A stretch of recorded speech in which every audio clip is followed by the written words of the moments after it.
Hey, what's going on, everybody? How are you doing? Happy Sunday. Super Ham Sandwich and Gunslinger in chat. Hope you guys are doing super good.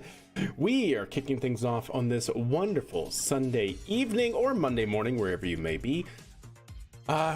Basically picking up where we left off last Friday, this past Friday, a couple days ago, where we were developing our Selene program, basically our version of, or our in-game Artemis program, if you will, something designed to take Kerbals to the moon, Minmus, and even to Duna. That is the goal. So we've been developing all of the infrastructure, all of the vehicles to help with that. And so today, hopefully, you know, fingers crossed, we can finish that development up and actually get into some certification and test flights. Because basically the whole program, just like NASA does in real life, once we actually build the prototype system, we then need to actually fly the prototype system probably over multiple test flights before it's actually ready to then have Kerbals inside of it and piloting them. So yeah, like I said, we're pretty much there. We just, you know what? Let's actually just go ahead and see where we left off last Friday. Hey, what's up, Andrew? How are you doing? Hola, ¿cómo estás? ¿Cómo estás? Hey, Catfax, good to see you as well. Yeah, so we were developing the Daedalus system. There it is. And then on top of that, on Friday, we also built this little guy, basically our version of the multi-mission space exploration vehicle, which is in fact a real-life system.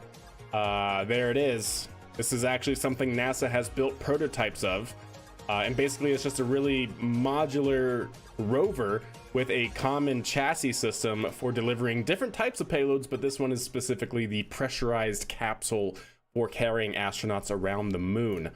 It's also built for Mars, which is also really cool. So we built that in our game to be our version of a basically large rover pressurized capsule that can go around the moon with Kerbals in it. And then we built what we saw earlier, this little guy. Was it this guy? Was it this paper that had it? There was a paper that talked about it, but it might not be this guy. Essentially, it is a landing system, credit NASA, that's designed to carry both pressurized modules for like habitats, or that pressurized module can be swapped out for an ascent vehicle. This was mainly part of the Constellation program for a lander to carry astronauts down to the surface of Mars. So we developed that same sort of common pallet system to be our Munar, Minmus, and Dunar capable landing system for payloads, and we have as a test our little rover here in the middle. So let's go ahead and see just how everything performed. Everything should be good. Haven't changed anything, but just to kind of give you guys an up-to-date version summary of what we worked on this past Friday. Pretty good if you ask me. Really pleased with how the designs and vehicles came out.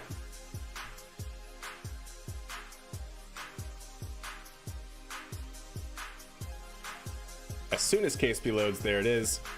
Probably should auto strut this, if I'm not mistaken. Probably want to do that. There we go. That would probably be better, right? Totally.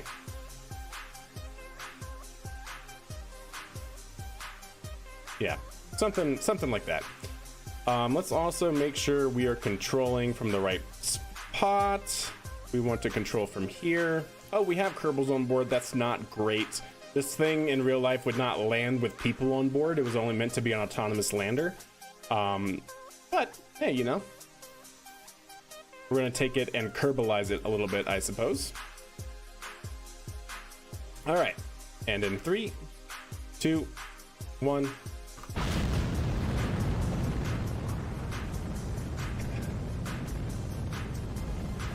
Oh, I need to go this way. There we go. So yeah, like I said, this is going to be our multi-purpose lander designed to carry any kind of payload down to the surface of Minmus, the moon, or even Duna. And it works pretty well, if I do say so. like I said, I've been really pleased with its capability so far. We landed it on the VAB last Friday when we were first testing it. It's pretty maneuverable, all things considering. And these are, of course, not going to be the engines that it's going to actually be designed with. The engines that, at least for the moon, will probably be the Terriers. So it will definitely not have this much thrust, but definitely plenty of thrust to land on the moon. But since we are testing this on Kerbin, I also need to make sure that before we do anything, we add... we need to add landing gear to this thing, because right now it has no landing gear except for the engines, and that's bad. You don't want to land on your engines, chat. Let me tell you what. I also need to make sure that we probably grandparent these in. Does that make it more rigid? Oh, so much more rigid. Also probably arguably worse for the vehicle as well, since it's now more rigid. But anyways, that's what it's designed to do. And then once we, you know, call this the surface of the moon, for example, then we can go ahead and undock, lock, and then ideally we should be able to am I not controlling the right part? Aha, I am not controlling the right part. There we go, chat. That would explain things. So this vehicle is in fact designed to have fully swiveling. Yeah, the wheels can swivel, chat. That's what it's designed to do. And then we can basically control from that docking port, which is fine, and hit the brakes, unlock, and then it can drive out. There we go. And then we can drive it back.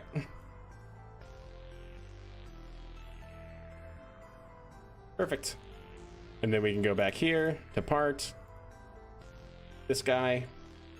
Control, no, sorry, command. Control from here. There we go. And don't worry about that bouncing. That's because I think the spring strength is not set correctly. There we go. Perfect. Easy peasy. And now we have a surface drivable rover. That is a little top heavy, but that's fine. It has plenty of the rounded roof really helps this thing not get stuck on its back. So that is a design feature. But yeah, we need to add a docking port to our rover here, so that way it can actually be coupled to our lander. And then from there, we need to fit landing gear on our lander system. That's definitely something that's going to happen. And then we got to do a lot of test flights with our new launch vehicle. Make sure that that thing is up to snuff. And then what we need to do today, if you do !to do in chat, we need to develop our own version of our capsule, our deep space transport system. So I have a few ideas on what I wanted to implement for that, but essentially it's going to be a capsule designed to ideally carry at least 3, maybe 4 Kerbals, depending on how it works out. To basically be just a generalized capsule to go into deep space and be able to integrate with all these different systems. Because what I would love to have happen, chat, is just like the vehicle that we saw NASA create this for this Constellation lander, ideally, oh, that's fine. There we go. This thing is very rugged, chat. Very rugged. Unless it gets stuck because of different parts. But anyways, ideally what we can do is have our Orion capsule integrate into the lander that's up there now, and have it be the ascent stage for something like Duna, or even the ascent stage for something like the moon. That would be really, really good, in my opinion. So that's what I'm hoping that we can do, but we'll have to, of course, figure it all out as we go. But yeah, this rover, pretty solid until something like that happens. What did we even lose? Something on the front? Oh no, we lost the cow controller. Well, that's not great. Yeah, the wheels unfortunately cannot handle the steep roof divide here. It really can't. It's really struggling here. Oh, and we popped some wheels on the front. That's always good. You love to see it, chat. You love to see it.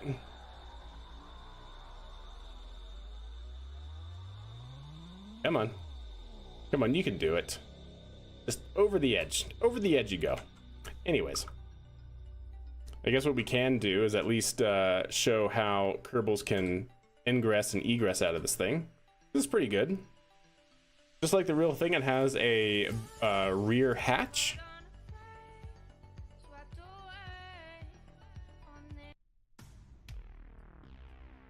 And so a Kerbal can, of course, EVA out the back. And there it goes.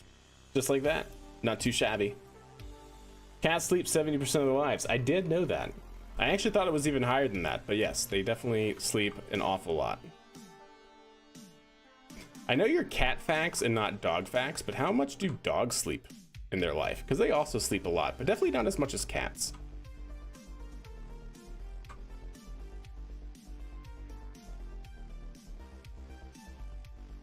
There we go.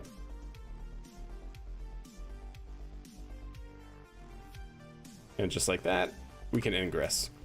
So yeah, the multi-mission space exploration vehicle, or MMSEV, is ready to go. Just about a few minor tweaks here and there to get it really ready for flight, but pretty happy with how that vehicle turned out.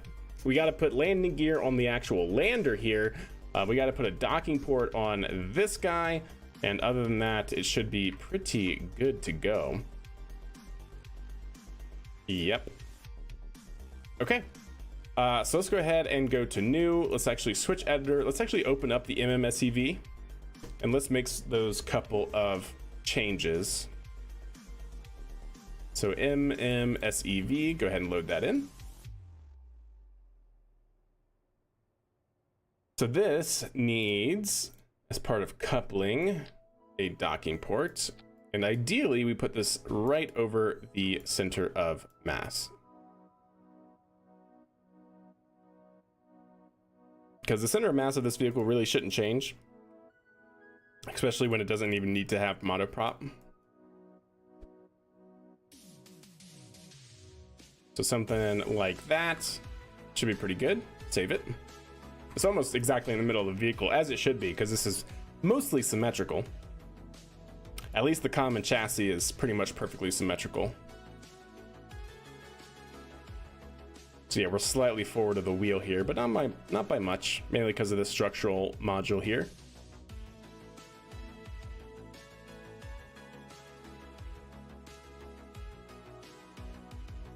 Cool. Okay. That was pretty much all that needed to happen there as far as I'm aware. So let's go ahead and open up our dataless vehicle here. Because this dataless is probably going to need to have multiple versions. This is probably going to need to be dataless M for like Munar Minmus. Go ahead and get rid of you. Don't need you at the moment. So yeah, let's go ahead and save this as dataless M Munar Minmus configuration.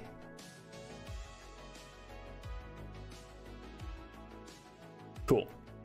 Because what I want to do here, chat, is, like I said, it needs to have some kind of landing gear. And I think the landing gear can be pretty simple. And probably something that's just on a cow controller. Probably going to use robotic parts for this. Is this just the hydraulics? Yeah, and not the telescope. Because we can probably integrate that, make sure that that's fine. We'll kick it down a few notches and then move it in a few notches. Yeah, so that's now definitely clear of the bell. We'll go ahead and put damping up a bit. Traverse rate doesn't need to be that high. We'll leave that as is. Yeah. Oh, you know what I should actually do, chat? Because I tried to mirror this on both sides. Yeah. Let me actually take you and put you here on this guy, so that way I can take you and mirror you on the other side. Would be pretty clutch.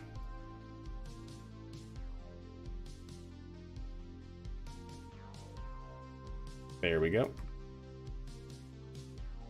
Definitely want to be up and above the engines, but also let's go ahead and move you out just a little bit here.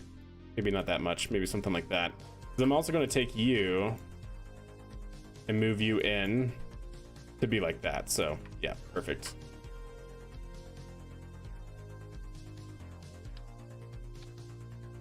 Okay. So I'm not worried about that too much. The other thing I'm thinking of is this guy.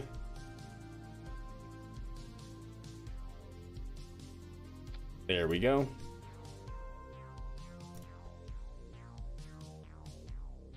That was definitely the wrong part, my bad.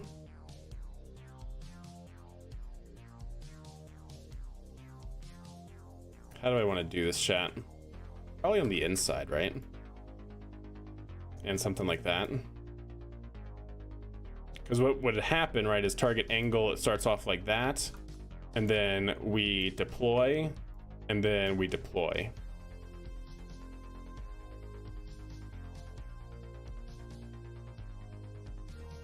That way it has a nice wide stance on the feet. Light strips, yeah. Yeah, I used light strips to make a custom frame design. Mm-hmm.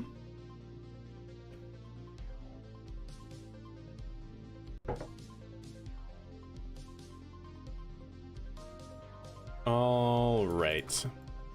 I know that looks a little goofy, but at the same time, I don't mind it. Like, this thing I feel like definitely needs a wide base, because it's going to be kind of top heavy, because we're going to have high centered payloads here. I kind of wish it was a little bit smaller than that, honestly. Like, what does it look like if it's just this? Yeah, I mean, do we have anything better? I don't think we do. It's kind of like the smallest flat hinge we have.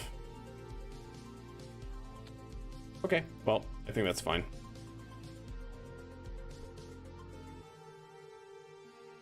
Move it up to like there. And then this can start at 0, deploy out to 90, and then we have our feet. Friction pads in the landing gear to stop drift would probably be a great idea. The only problem, Nap, is with what we have in our career mode, we do not have the small grip pads unlocked. So unless we want to do something like this, which I don't know about you, but I don't really want to do. Oh no, but unless we do something like this, that's the only grip pads we got. Or if not those, then the fat ones here. It's a little gross to me. Okay, it's got big feet. You know what they say about, you know, big-footed landers though. Anyways, yeah. Unfortunately, we don't have the small grip pads unlocked yet. What's the point of having deployable landing legs if it's only going to be operating in a non-atmospheric environment? What the heck? What do you mean, Seacracken? What's the point of having deployable landing legs if it's only going to be... Oh, instead of like static landing gear, is that what you're saying? We could do it. The only thing is that this is designed to fit inside of a fairing, or it's going to be designed to fit inside of a fairing. So that, and I'd also like to be able to level it, because we're going to the moon, and Duna and Minmus. Minmus can be pretty flat, especially if you land on some of the lake beds there. But I'd love to be able to like put these off of symmetry and then move them separately, so that way we can get a nice stable platform to then drop the payloads. Big legs mean big payloads. That's what I'm saying. What I'm saying. So that's why, Seacracken. That's why. That is my thought. All right, so we should be able to get rid of that. Copy that guy over to here, and then ideally move that into there, and then ideally move that into there. And there we go. That's it. And so now for visual purposes, depending on what sort of payload we need, whether it's going to be a payload that's designed to fly out of it, like the ascent vehicle, or if it's going to be payloads that are designed to come out of the side, we can essentially have bars that are just for fashion going across it here. So yeah, should be pretty good. Let's actually go ahead and do that, and we can always like save it as is. Because I'm kind of thinking about doing something like this, right? Oh, nope. One-time symmetry, please. How do I want to do this, actually? I guess this part doesn't have to be... Yeah, that's fine. So I want it to be in one-time symmetry. Do something like that.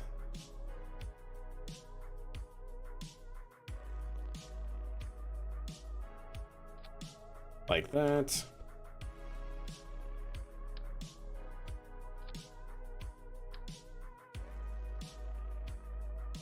Like that. Oh, actually, you know what I could do? Depending on how well this works out. Something like this.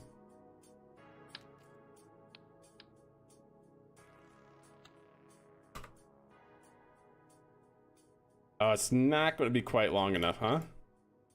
We're going to need one more. It's not going to quite fit perfectly.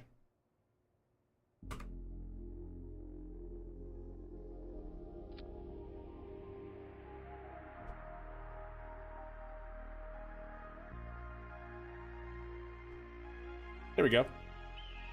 Pretty much something like that, actually. But yeah, actually, pretty much that.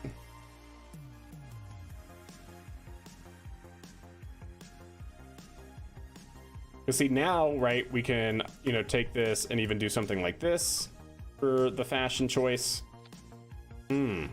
Yep, that's pretty good, actually.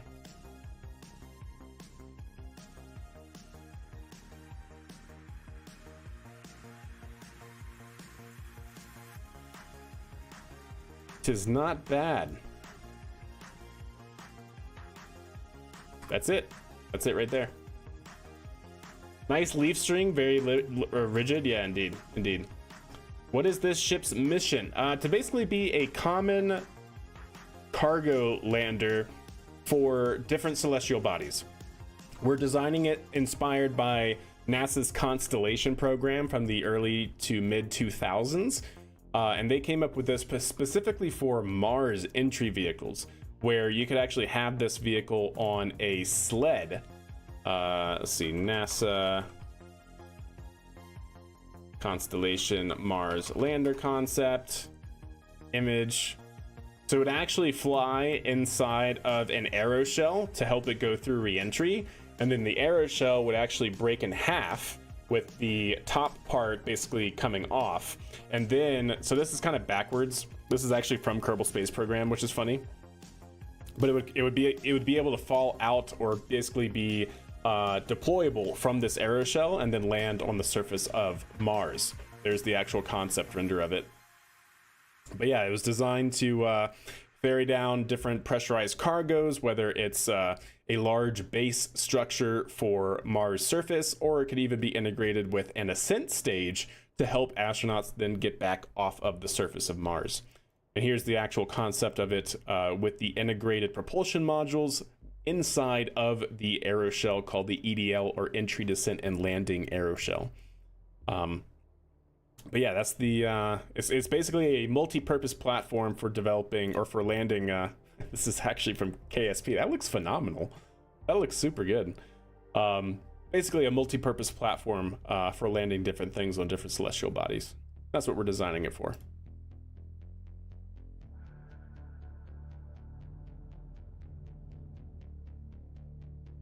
Okay. Yeah, something like that is it's pretty much on point. And see, so like I said before, now we can integrate our ascent stage once we have that designed, and we can just take this top part off, leaving the two side modules. Or once we get into integrating this with the multi-mission space exploration vehicle, basically the rover that we saw at the beginning of the stream, this little guy that we've now made and developed in KSP, that can basically have only one of these sides out, leaving one side open for it to then drive out. So there's a bunch of different ways that we can play around with this. And now we have Artemis instead. Exactly. Exactly. Google tells me dogs sleep an average of 11 hours a day. Nice. So 50% of their lives then. if not even a little bit more, depending on, well, I guess, yeah, slightly less if you just go by the hours. But all right, chat, I'm pretty happy with how this turned out. We have the foots, as Bob Ross would say. We have the foots. They're deployable. We should probably get a Cal controller set up, because that part should never change, ideally. So we should be able to get a Cal controller implemented here to deploy those landing legs.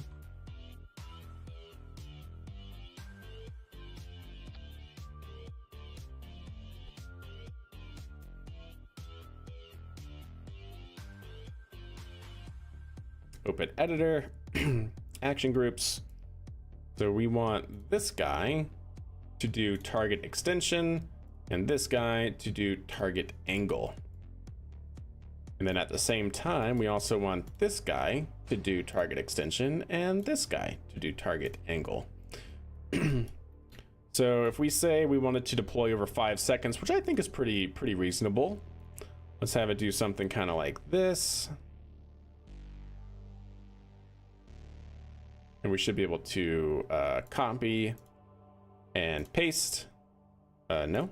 Ah, yes, of course. Copy. And then this needs to do pretty much the same thing. It needs to go out to 90 degrees. And then we can copy and paste that.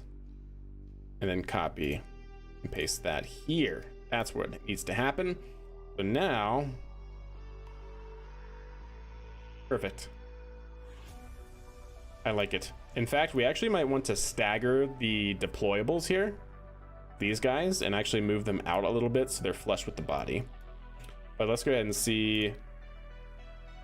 Let's have it maybe start right here once they start to deploy.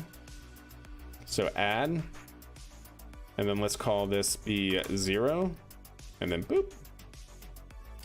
So then that way we can copy and paste. And so then when we play it,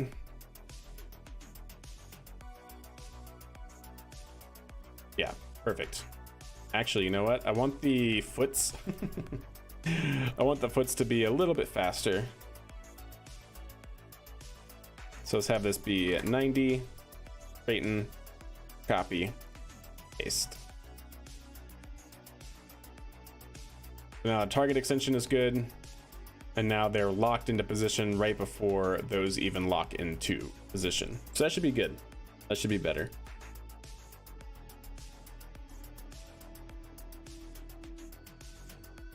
Oh, do I need to do it again, actually? No? Hello? Game? No?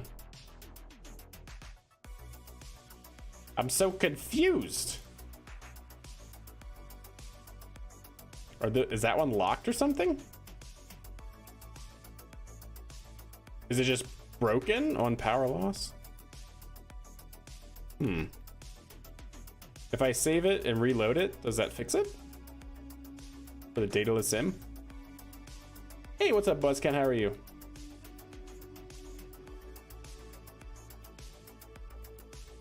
Aha, there we go. Okay, I fixed it. Awesome. Awesome possum.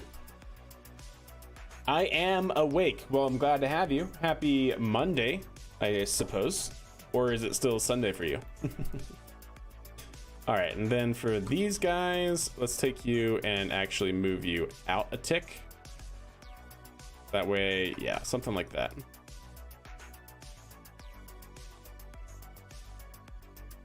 Cool.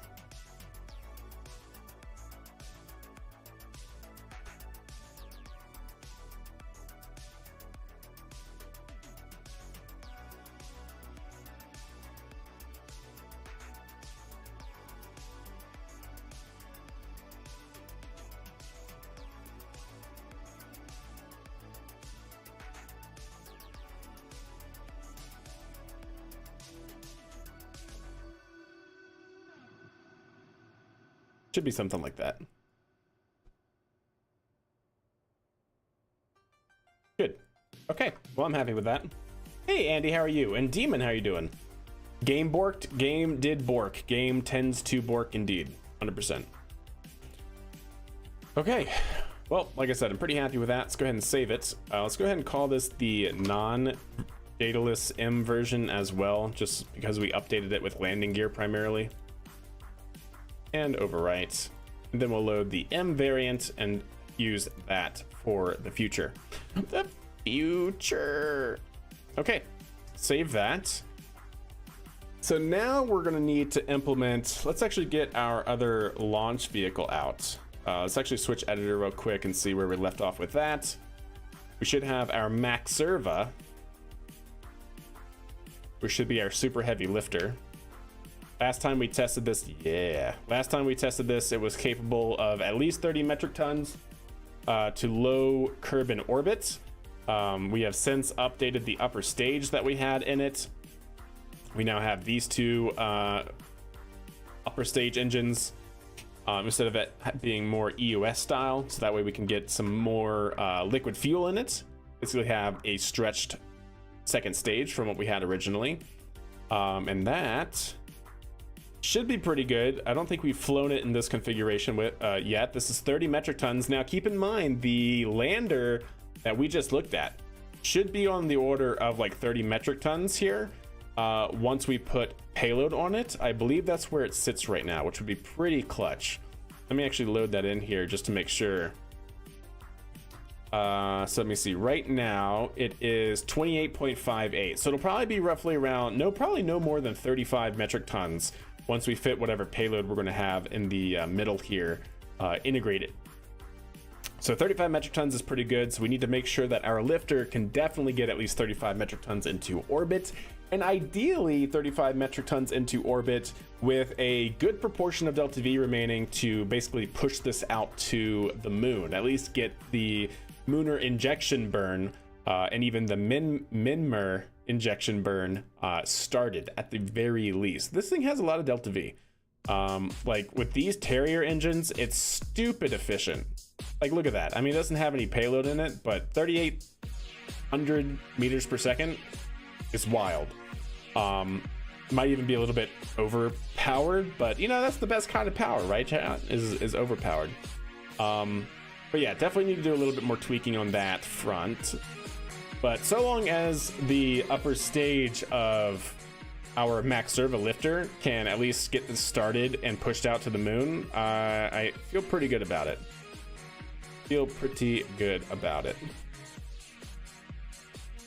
Okay, well, nothing to it on that. Let's go ahead and get our Max Serva lifter out. Oh, you know what? Before we even do that, chat, we need to do two things. One, Max Serva needs an extended fairing for that lander because that lander is very long. And two, we need to develop our deep space capsule. That's what we got to do. Robotics is one of the DLCs. That is correct. It's a cool vehicle. It is indeed. It is. It does good work. So let's go ahead and get started on our deep space capsule or our crew exploration vehicle. And I think what we're going to start off with, chat, is a good old-fashioned one of these.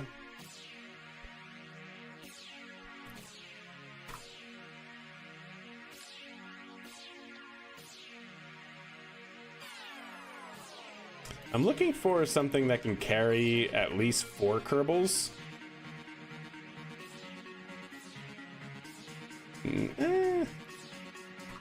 Maybe just start doing some crafting here and see what we get.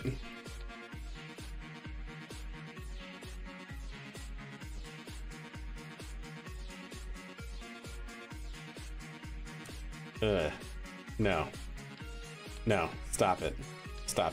Absolutely not. Absolutely not, chat. What about, I want something that has a hatch in it and not this as a hatch. Something that actually allows Kerbals to ingress and egress when we have the aeroshell over it, right? Because what I envision is essentially, let's actually get a fairing out. Probably one of these. what I envision is essentially having some kind of, you know, protective fairing over it with a launch escape system on top. Whether we use the stock launch escape system, which we don't even have unlocked. Am I blind? Wait. Oh, there it is. Okay. About to say. So, like, I want to have something kind of like that. I don't know if I want the stock launch escape system, but maybe. I mean, it doesn't look bad. Maybe we can do flags or something to make this blend better, but yeah, it certainly doesn't look bad, actually. But because I'm going to have it in an aeroshell, I still want at least some sort of exposed hatch that allows Kerbals to ingress and egress. Since we built that pad for this vehicle, I don't want it to, you know, be all for naught. This could be interesting. It does look pretty sleek. It do look sleek. We're going to the moon. That's right. That is right. We are doing that. A SpaceX style launch and integrated escape system. No, I don't want that because this thing is meant for deep space, and carrying your launch escape system into deep space is just wasted mass. Unless you somehow integrate that into your primary propulsion system, but that's kind of not the point of a launch escape system, right? So honestly, I like that idea, you know, but I don't think it's right for a deep space capsule. You feel me? Let's see, what else do we have at our disposal? The can, oh, the can's way too small. Oh, it has a node on top? I thought it only had the bottom node.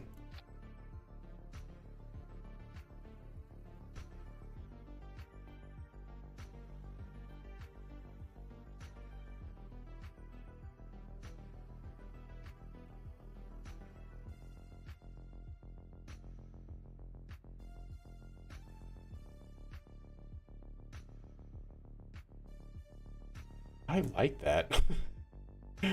Is that bad that I like that, chat?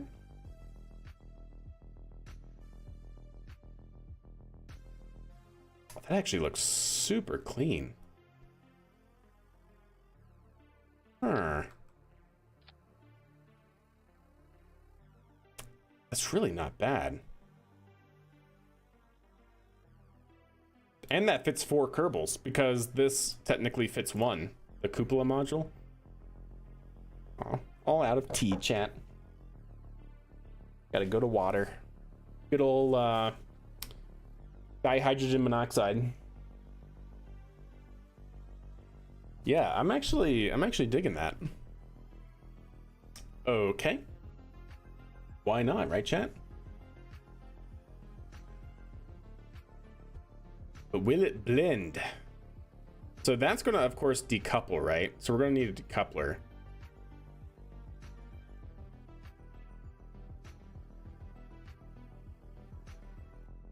Really hate the look of that.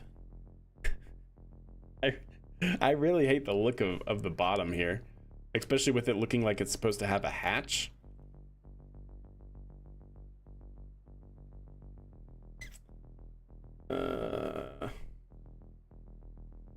How do we cover that up? I guess we can always go with like a fairing.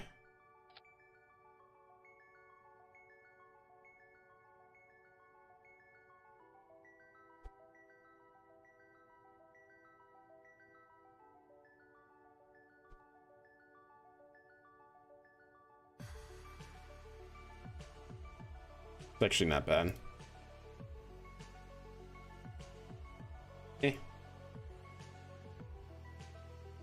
I actually, and then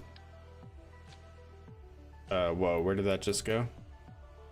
Okay.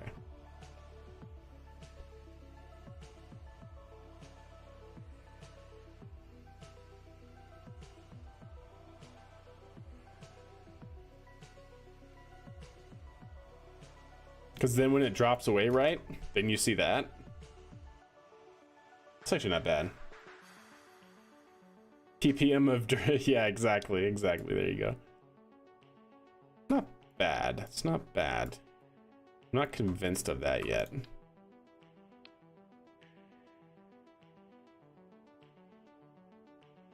Wait.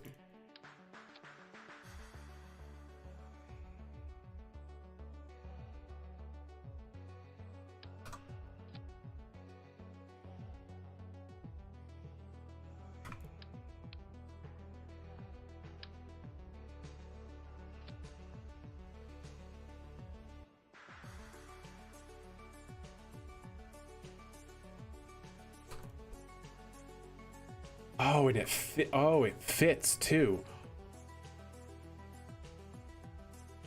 Like if I can just do that right there. And I don't mind that so much, but let's see if we can't. How far down does it need to go to cover that? Oh, that's actually pretty clean. And it looks like the top part here as well. Although I think this top part might get covered up by the arrow shell. Now that's an idea, actually. Can we do that? What does that look like? What does that look like if we did something like this?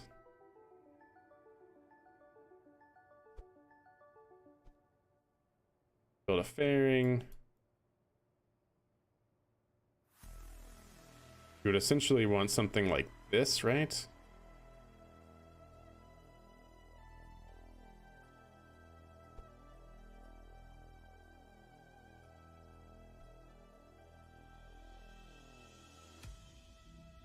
Is that the smallest version?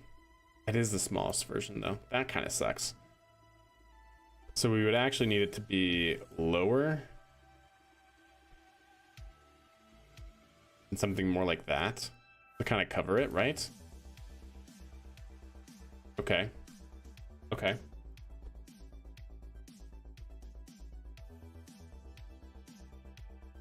Or we could use flags, although the flags won't necessarily. Oh, I wonder if we could use flags for this actually. They're not going to be the best to cover it up though. Better test that hatch to make sure it's not blocked by the clip parts. Yeah, I know. We're definitely going to have to do that, Andrew. You know, sometimes I wish the fairing would be back here. Like, start at the base versus like the top. For like this reason right here. But okay. Let me think about this, chat. We might have to get some rulers and guides. So if I say I want it to actually be starting there, and I think at this point, in order to get the shape right, we shouldn't necessarily care about covering up windows and stuff. We can always just like do some fashion stuff later. So I'm not worried about like this window being covered up. I think the whole thing will be covered up by custom fairings, similar to how we did our other capsule. And our launch vehicle for that matter. Okay, so let's get some guide rules out here. So if we call it like we want it to be there roughly. We always use the 125 to 625 adapter. Service module on top. Oh, that's true. The service module. I didn't payload this guy.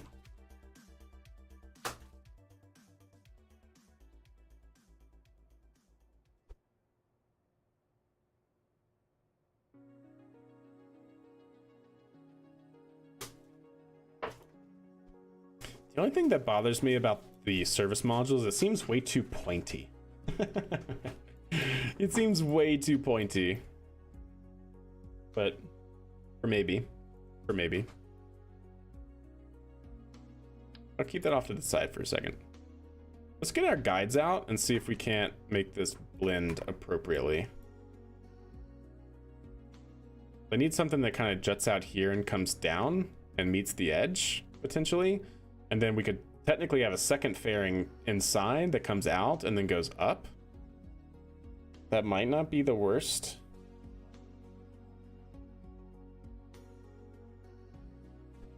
Or, you know, depending on how big we want to make this. You know what? Let me actually check something. What would it look like from the other side? Like, let's say we are here, right? And we want to edit fairing. Let's say we do something like that.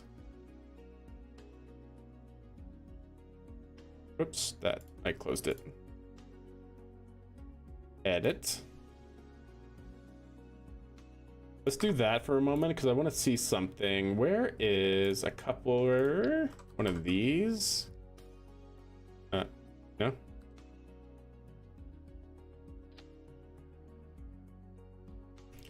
We'll fix this later.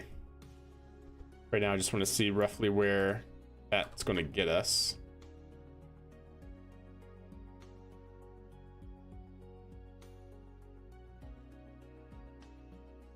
Yeah, I kind of like that right there. That's actually not bad. Ooh.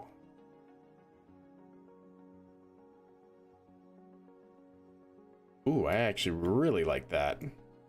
Hold up.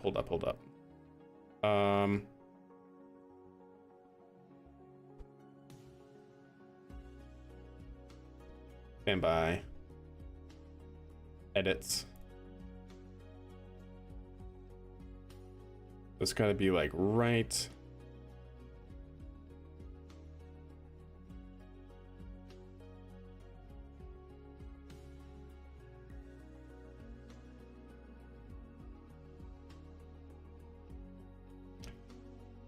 Oh, that looks clean like that. And then if we had another fairing to bridge that gap, that could actually be really good.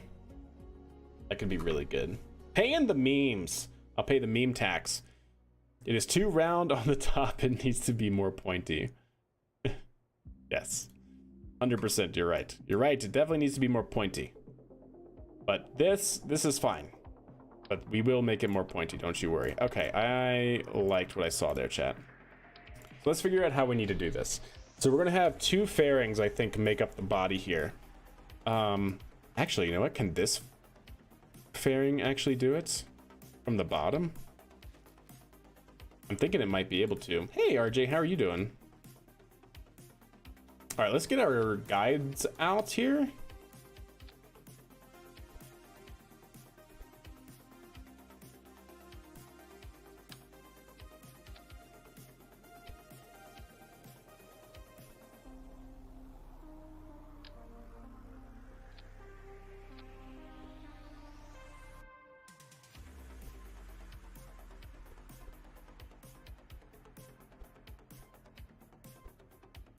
Get the guide rotated and up.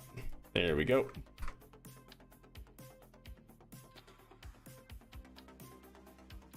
Okay. So we have a few guides here because I really want to figure out how is this all going to come together. Like, so the first thing we need to do, okay, so the first thing that we're going to need to do is the first one's going to have to be attached here. Good.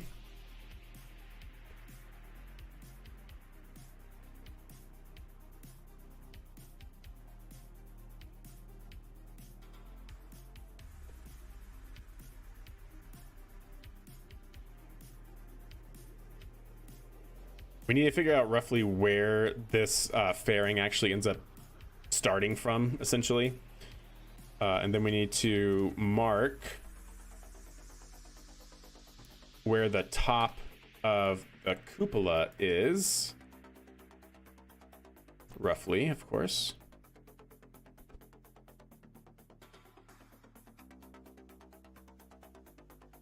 Okay, I shouldn't have said roughly. Pretty much exactly. Okay.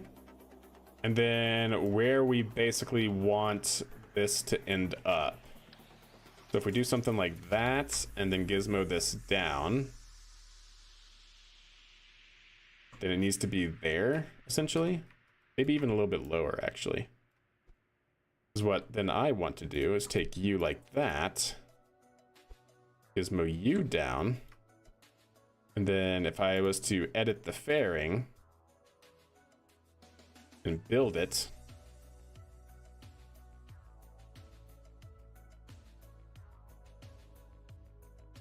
Okay, okay. Stand by.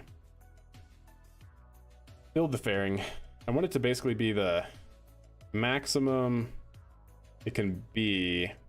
It's actually pretty far, actually. Okay. Kind of like that.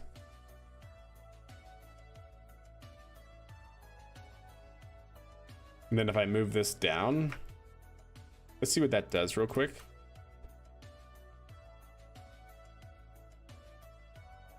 Okay. Good to know, good to know. I probably want it to be a little bit out. So I think I do actually want it to come out a little bit, right? Either that or what's the next sized up fairing? Because this 1.25? Yeah. I don't think we want to go to the next size. Yeah, that's too big. That's too big. Okay. All right. So how do we want to do this? Because that needs to be at least as wide as that. Either that or we go to the small. I mean, I guess that's always an option. I do like the small docking ports. But I feel like they're too small. Unless we make something that kind of goes around it. Did you see my SLS? I did. It looks amazing. It looked really, really clean. I don't like whatever that's doing. It's kind of weird. How big does the grit pad hit? Is the oh yeah, it's way too big, right? It's the same size essentially. Okay. Okay. Yeah, pretty much no matter what. I think it needs to be this one, which means we edit. I actually need this to come out a little bit. And something kind of like that.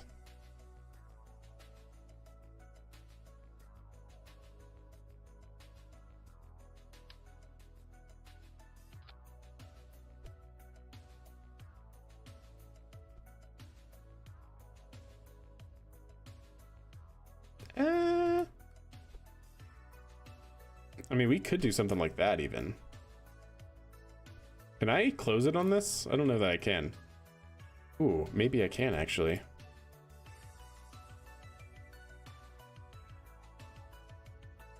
I want it to be like right there. So if I close that, what does that look like from the top? I don't know why it does that Z fighting stuff though. That looks bad.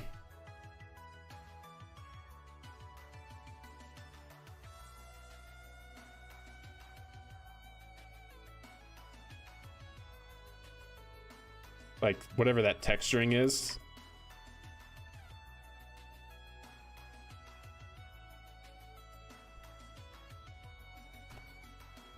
That doesn't actually look bad though. Okay. Well, that's good to know. So we have that, and then it needs to basically have another marker here.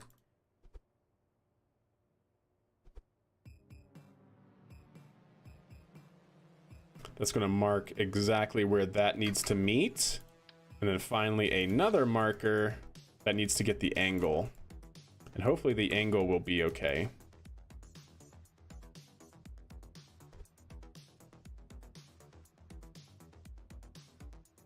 Something kind of like that actually could be not bad.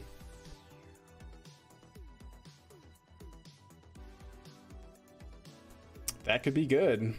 That could actually be good. So then if we take you and move you over.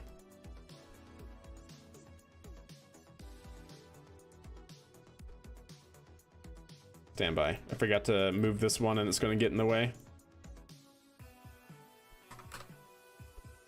This needs to go up, which means that this needs to go back down. There we go. Yeah, that should do it. Hey, Captain Failure, how are you? So now we should be able to go to here. Right. And then follow that guide up to roughly there.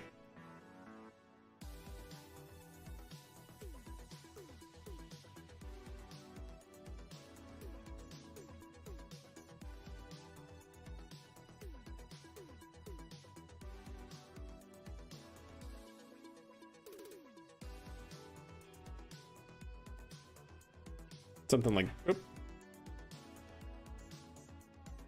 Something like that. Hey, Smoke, how are you? ISLS can get 144 tons to orbit. Well, that's a small amount. You couldn't go for more? Incoming raid. Yo, Linux coming in with the 20 Raiders. Linux, long time no see. How are you doing, my friend? Hope you're doing super well. Good evening, everybody. Welcome, Raiders. What's up, Adam Montage? How are you doing? You guys are just in time. We are developing a deep space. Ooh, that looks actually pretty clean. A deep space capsule for our Munar architecture. That actually looks pretty good. I'm actually digging that. Oh, ooh, no.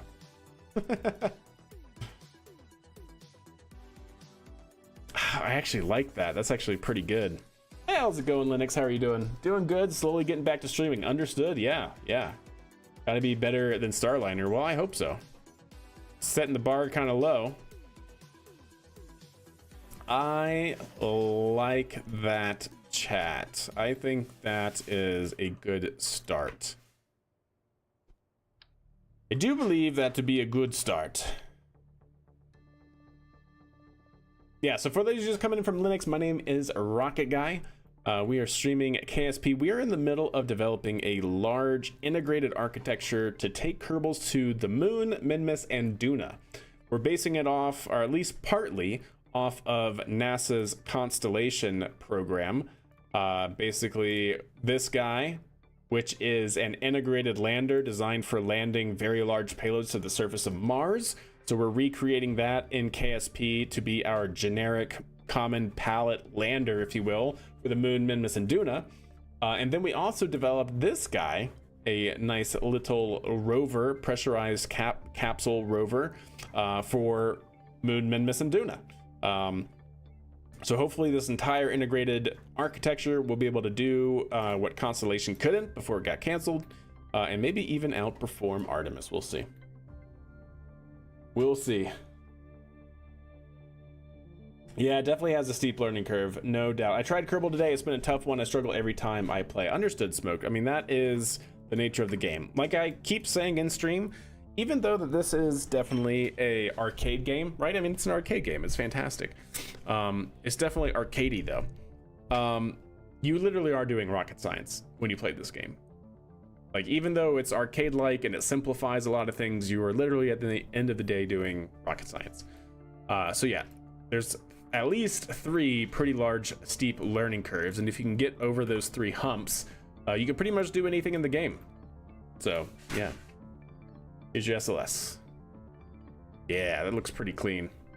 I like the dual integrated. Ooh, that's actually looking pretty good too. How big is it? Is it a 5-meter core? It's got to be a 5-meter core, right? It's more like Ares than SLS with the dual engine Pyros boosters. I like it. I like it. Heck yeah. 5 meters, so cool. Is there a tool in KSP that tells me if my rocket is too heavy? So if you look, actually, you know what? This is a bad example. Let me take this and I'll show you here. Actually, you know what? This can actually probably work just fine. So if you basically add this with a engine on it, let's actually start one off like the Terrier. You see the delta V numbers out here, right? If you click the bar, you'll see your thrust to weight ratio.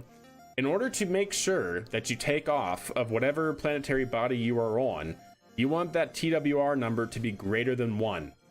For something like Kerbin, for like a launch vehicle, ideally somewhere in between like 1.3 to 1.6 TWR with your payload is ideal. But yeah, you see here how we have 0.42. That's because using the delta V calculator here in game, it tells us that on Kerbin in a vacuum, we do not have a thrust to weight ratio high enough. If we even change this to altitude or even at sea level, we have 0.1 TWR, which means that this thing is not getting off the ground no matter what we do. So if we did something like the Reliant instead, now we should be able to see at sea level on Kerbin a 1.35 TWR, or thrust to weight ratio, that this thing will fly. So that's kind of a generic rule of thumb, Smoke, that should be in the stock game, if I'm not mistaken. I don't think it was anything that was added to like a DLC or anything. Yeah, if you just click on the triple bars there, you should be able to see all of your stage information, and TWR is the big one for being able to take off or not. What are the 3 steps? Don't blow up, don't blow up, and don't blow up. 3 steps? Oh, the 3 learning curves element? Generally, I like to think that 1 is to get into orbit reliably. Keyword being reliably. Basically being able to say, hey, I want to go into a 90-kilometer circular orbit around Kerbin, and be able to do that every single time, right? So get to orbit reliably is the first learning curve. Second learning curve is rendezvous and docking. Being able to understand how to use the maneuver nodes to your advantage, being able to get your orbit relative to a target orbit, right? And then on top of that, you can, like, an extension to that is docking, being able to match your orbit with another vehicle and then bring it in for docking. Being able to do that reliably is learning curve number 2. And then third learning curve is being able to get through entry, basically being able to land. That doesn't even have to be entry, right? Because you have stuff like the moon that doesn't have an atmosphere. But if you can land reliably, if you could do those 3 things, you could pretty much do any conceivable mission scenario that you can ever think of. Why? Because pretty much any mission that you could think of revolves around those 3 things. You got to take off from somewhere, you got to, basically do a transfer to match your orbit with another desired location, and then you got to be able to land, right? Like, those 3 things can pretty much do whatever you want to in the game. Their stock, awesome, yeah. But yeah, that's kind of my rule of thumb for learning curves in the game, I guess.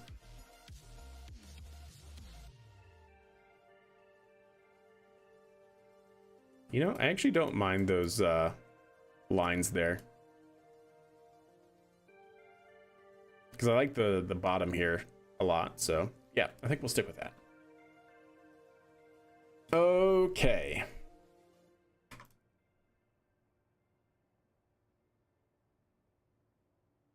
I don't think we want any thrust or RCS on there, since they're going to be covered up by the fairing.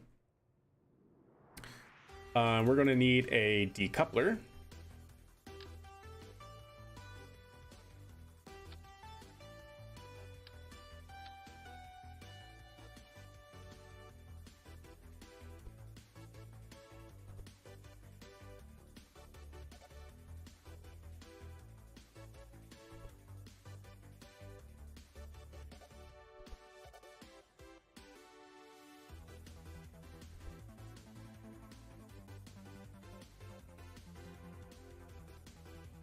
Okay, basically right to there. Not bad. Okay, well, that's pretty much the big step. Now we need to figure out what kind of propulsion module this is going to have.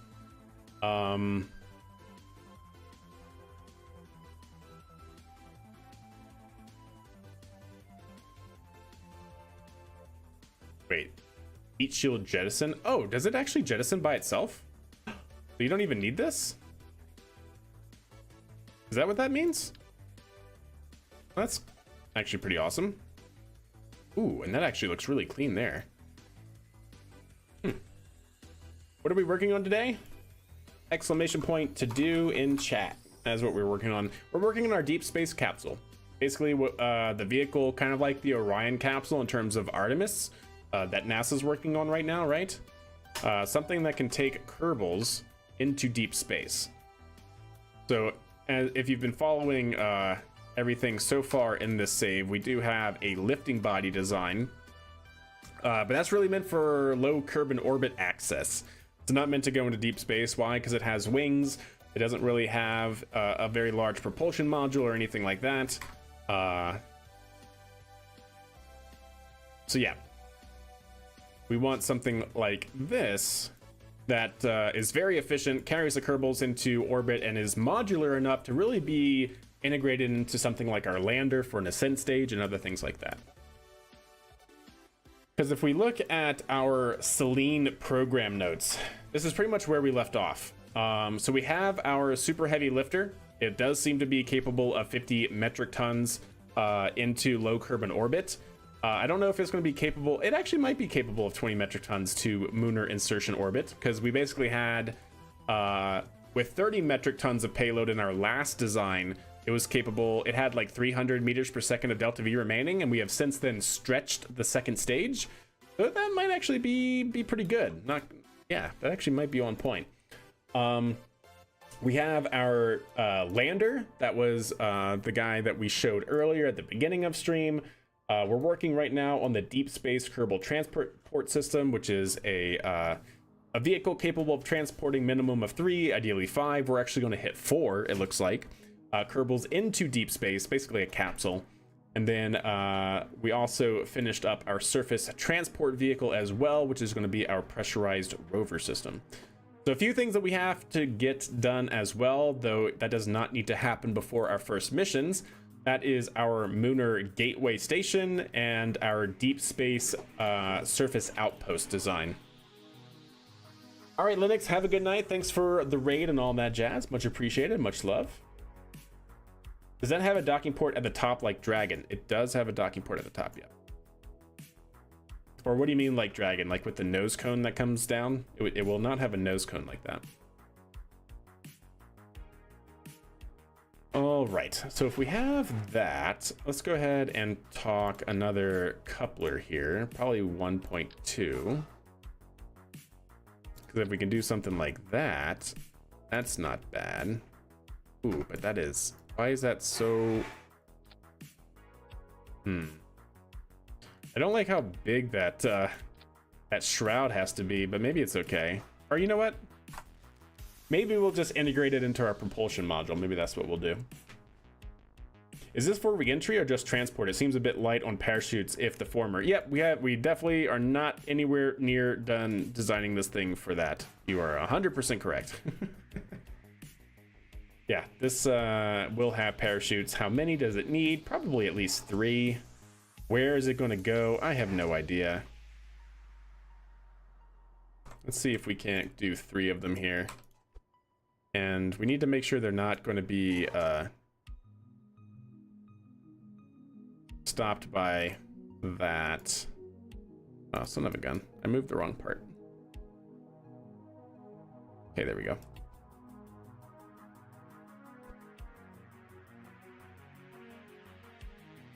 There we go, something like that. And I need to place these carefully because I can't have them well, that actually might be fine. I can't have them poking through, or I can't have them, what is it called, encapsulated inside the fairing, otherwise they won't be able to deploy. So maybe that's okay to have them like that. If we find a better place for them to actually be, then we can switch it out later. Okay, but yeah, I'm liking how that's shaping up. It's a pretty good sized capsule, capable of 4 Kerbals, and it has an external hatch. I really like that. We'll have to test to make sure that that hatch is usable, is actually usable. How deep can I make this sit? Like if I wanted that to actually be smaller, like how deep can I make? Ooh, okay. I can actually make that work pretty good.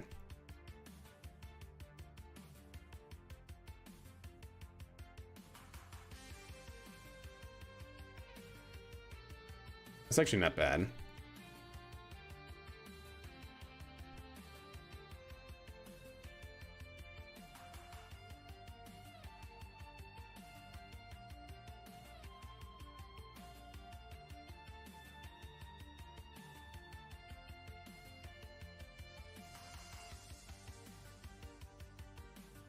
That's better.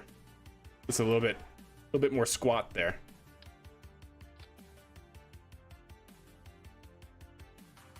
I actually like that. Okay. Let's go ahead and start our other part here. Let's go ahead and get I'm kind of thinking about leveraging what we built in KSP2. Rip KSP2, by the way.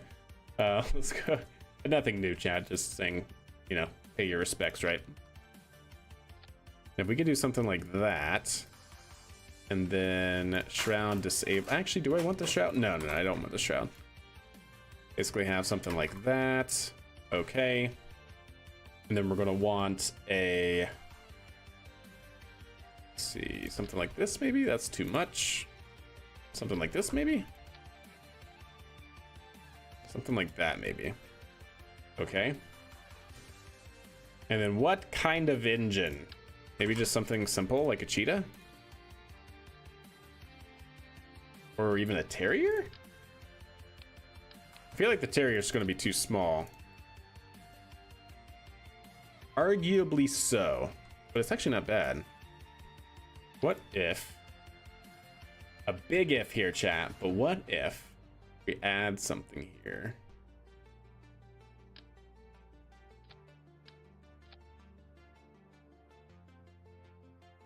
There we go. Yeah. Yeah. Yes, good. Structural, we'll have to figure out how much delta V this is going to have here in a second, but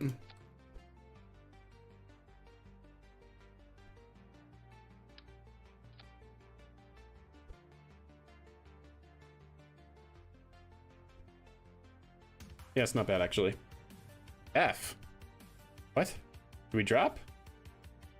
Did you hear of the SpaceX polar flight this winter break? Yes. Yes, I'm super excited to look at or to see more about Polaris Dawn. Did we go offline? Are we good? I hope we're good. Oh, F in chat for KSP2.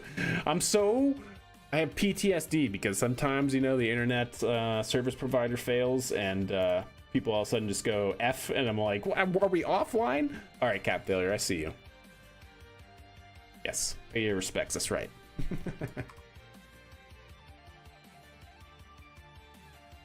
All right, so how do we want to actually do this? All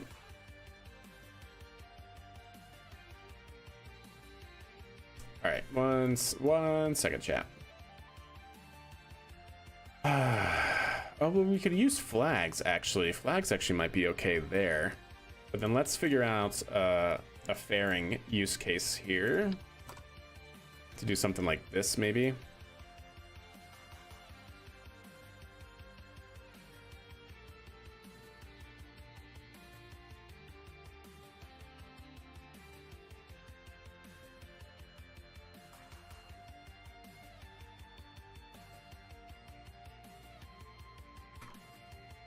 It's actually not bad. Ooh, that's actually really not bad. Okay. Yeah. And what about the black version? No. Okay. Yep, I like that. Then bring that up a little bit more. Oh, it's not gonna quite blend, chat. It's not gonna quite blend there. Oh, disgrace. How do we want to do this? Maybe just flags, actually. Okay, flags. We need flags. We need the flags. 2.5. 8 times symmetry. Go big. Yes. Set flag.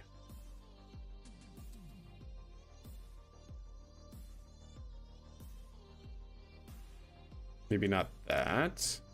We have a lighter color. Yeah, here we go.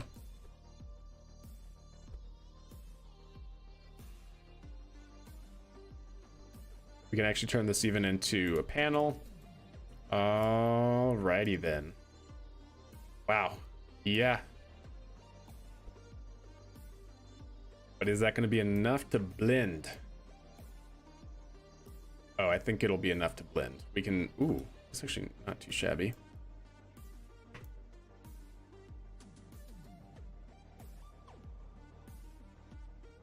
Actually not bad. Go big. Switch orientation.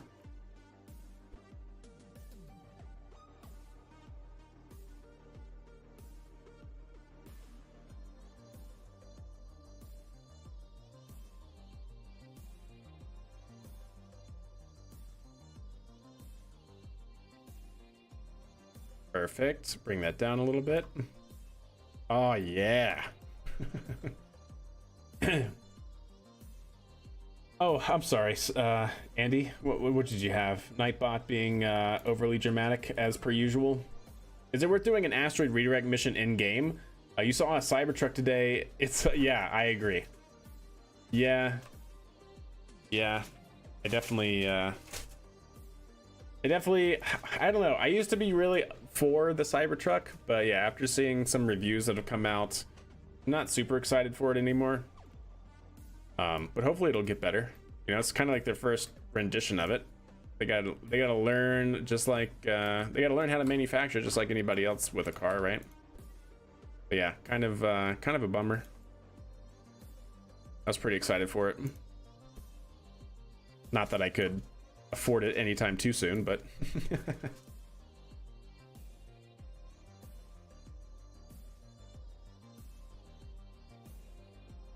I hate Nightbots indeed. Might actually, you know what? Let me see if our other guy is in here. Up there it goes. Streamlabs is in here. Perfect. You know what? We're gonna go with that. Maybe Streamlabs will be a little bit better. We're Comcasted indeed. W for KSP3. Hopefully at some point. Are you able to personalize, customize your own flag, like something that's not actually in the game? Yeah, your flags can be totally customized. So if you go into KSP program save, right, wherever it is, if it's on Steam or if you have the standalone version, if you go into, I believe, game data and then into squad, there's a flags folder here, and then here you can put in any flag that you want, so long as it is the same shape, which is 512 by 256. I don't even think it has to be exactly, yeah, it doesn't even have to be that. I don't think it has to be the exact size. It just needs to be the same ratio. So 512, 256, or like these are 256 by 160. And then whatever flags you want to upload, if they're solid colors or whatnot, yeah, once you load the game and once you put them in this folder, if they're the right size, they should be usable in game. They have to be a PNG file, if I'm not mistaken. Are they all PNG? Yeah.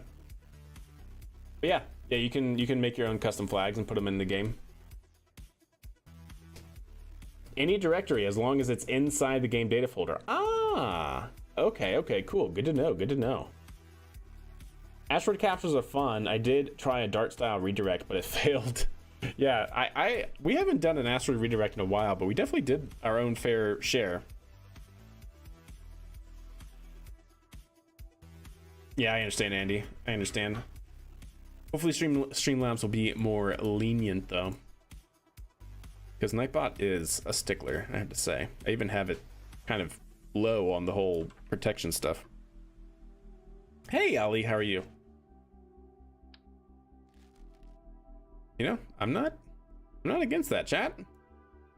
I actually dig that. This, I think, can go up another tick here. Yeah, like that. Cool. I actually like that. Yeah. Okay.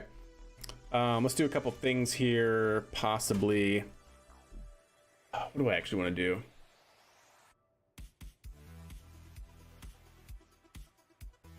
You know, now that I'm thinking about it, I'm not sure if I actually like that. Like, it looks clean, but it, like, where are we gonna put the solar panels, right? Like, I like Orion's design because it has a smaller propulsion module, which allows the solar panels to then deploy out of and basically flush inside of the inner stage. But like from here, where would we put the solar panels? So that way they wouldn't just jut out. Yeah. I mean, we could use fuel cells as well, but I don't think fuel cells are a long duration mission capable. Oh, well, thanks, Warlock. That's exactly what I was going for. How did you know? How did you know? All right, let's calm down here. Let's get rid of that. Let's try that for the second here. And let's go with 1.8 meter. That's actually kind of big. Why does that look so big, chat? I guess we have room to move it up, right?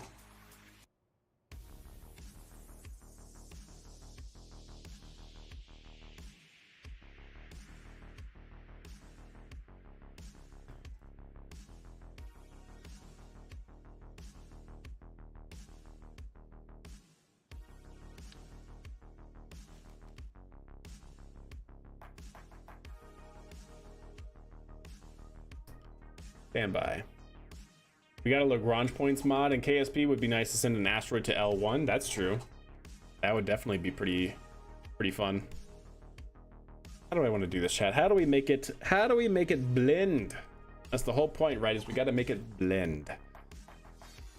Flags are your friend, that is for sure, but we also need to make sure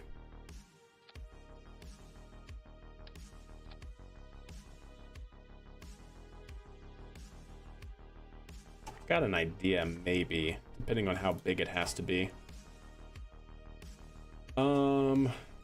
That's actually, before we even do that, let's add a fairing plate, like so.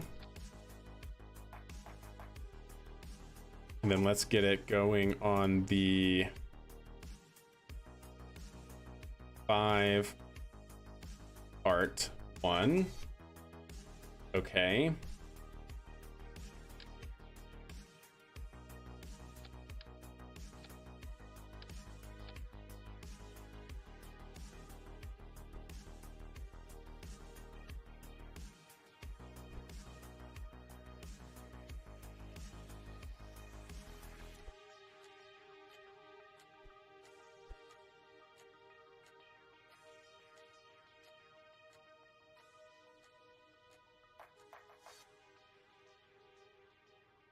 How would that look?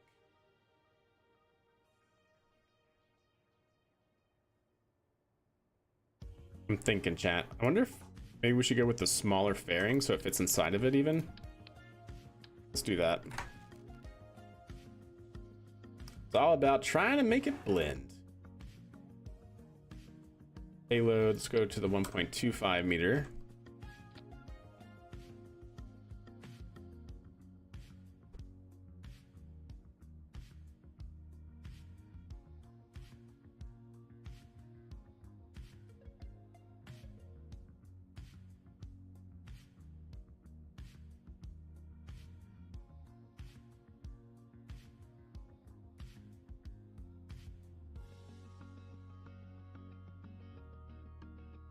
Oh, come on.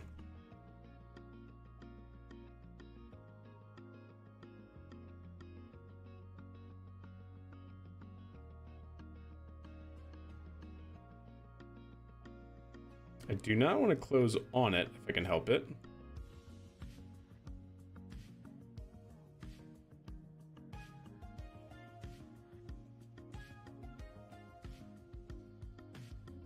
So let's do something like that. If we move it up, that actually looks pretty good. I hope I have enough room in that fairing for the thing to separate from. I'm not sure that I do, but I guess we'll find out, chat. I guess we'll find out. What's a Lagrange point? A Lagrange point is essentially a point within orbital dynamics where it's kind of like a neutral point, where gravity kind of like equals out due to other celestial bodies. And you can have stable and unstable Lagrange points. If we look at something like this, this kind of shows that plot really nicely. So within any sort of like 2-body system, or I guess I should say 3-body system, where you have like the sun being one, Earth being another, and the moon being another. No, I'm sorry, it's 2-body. It's for every 2-body system. You have basically 5 Lagrange points. And these points are essentially where the gravitational forces with respect to the 2 bodies kind of cancel each other out. So you'll notice here the Lagrange point 1 is in between the primary body and the smaller body. Lagrange point 2 is on the opposite side of Lagrange point 1. And you can kind of see it here, right? Where if you place a spacecraft around near this point, it will actually want to orbit this point because It's essentially located in a point where the larger body's gravitational pull and the smaller body's gravitational pull are equal. So this is kind of like an equilibrium point, I think is the best way to put it, for gravity. So you can actually, around L1 as well as L2, those are both stable Lagrange points. I believe both of them are stable.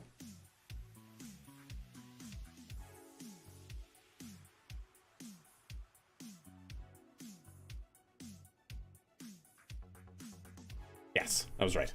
In-body gets worse. Of course, in-body gets worse.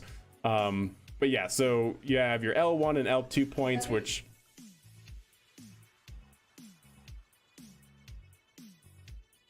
that's what it is. Okay.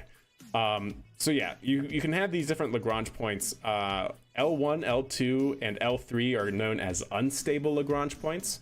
And I think if you actually look at this diagram, you can see it really well, right? Essentially, L1, L2, and even L3 to an extent, they create like a saddle point where if you perturb on either way in the blue arrow, that's the direction that something wants to fall. So these are not, L1, L2, L3 are not stable, but it doesn't take necessarily a lot of delta V to station keep around them. But L4 and L5 are stable Lagrange points, and a vehicle will actually basically follow this bean-shaped orbit path. But yeah, that's kind of it in a nutshell, is that there are places within two-body systems that basically create equilibrium points for gravitational forces. What's the benefit of having a space base in Lagrange points?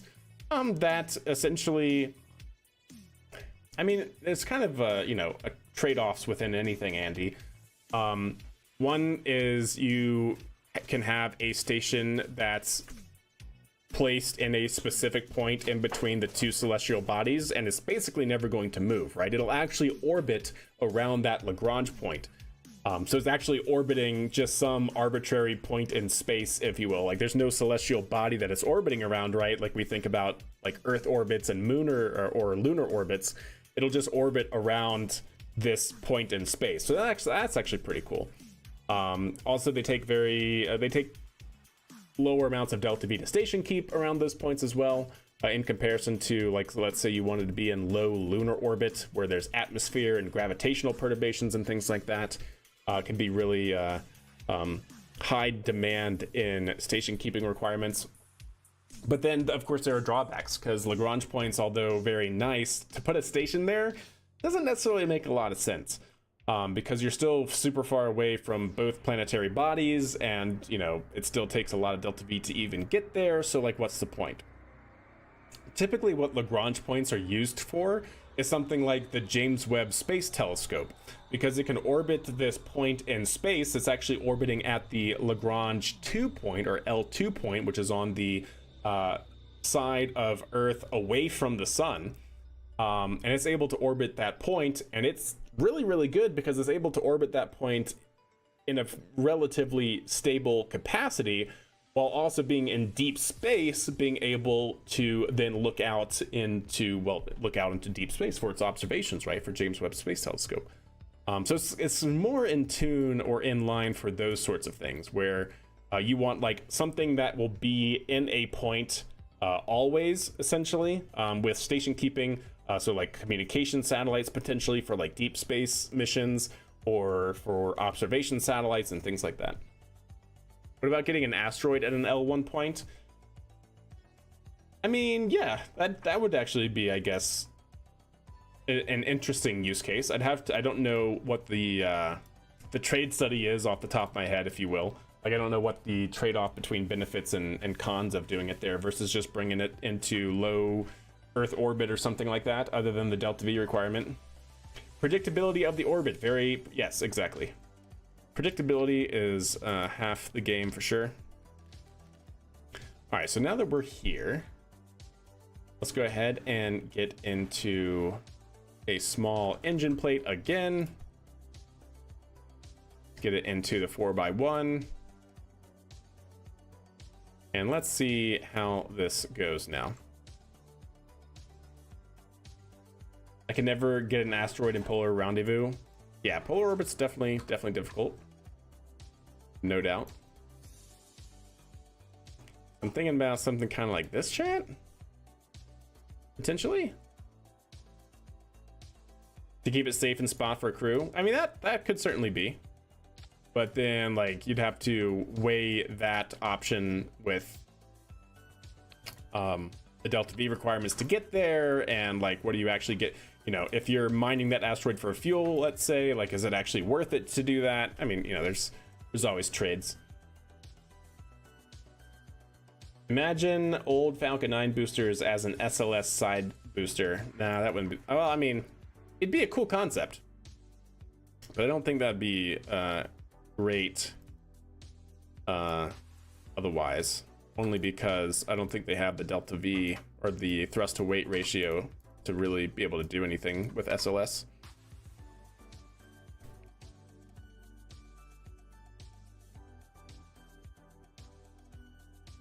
That's actually not bad.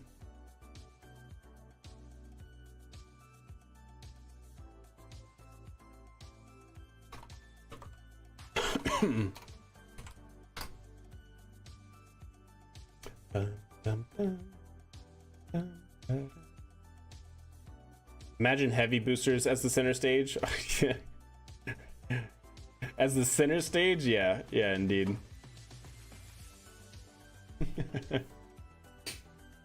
As the center stage. Just put more. Yeah, exactly. Just put more. Okay, let's figure out what we're actually going to do here, chat. Because I have some ideas, but we really need to figure it out. That should be more than enough Delta V for this capsule, especially if we go to a vacuum. Yeah, it's definitely more than enough Delta V. PWR is fine. Yeah. How do we make it blend, chat? That is the question.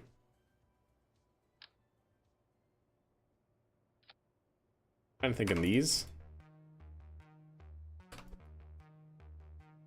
Kind of thinking these.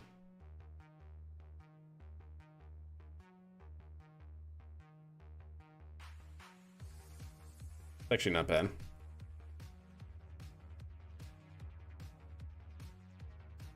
Actually not bad. A New Glenn lunar lander? Certainly could.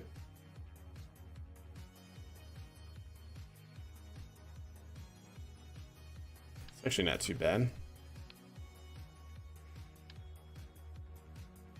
No, stop it.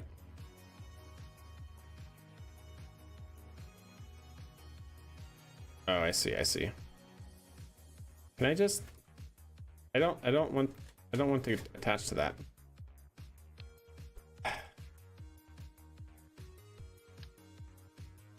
No, I said I don't want to attach to that. Thank you.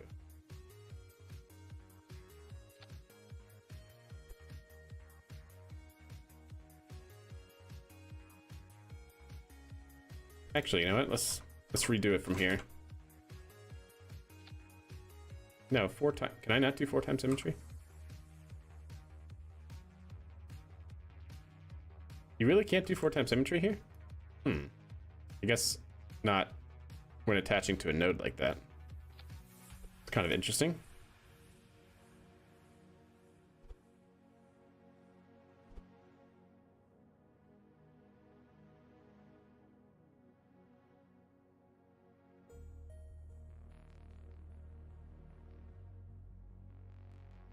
It's actually not bad.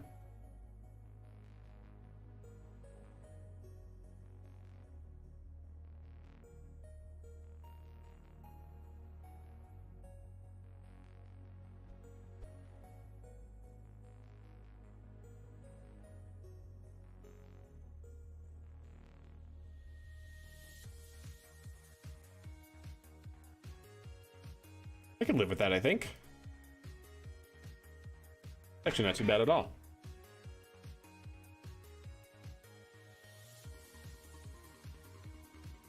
What's with the Orion Light capsule? It's going to be our deep space capsule, I think.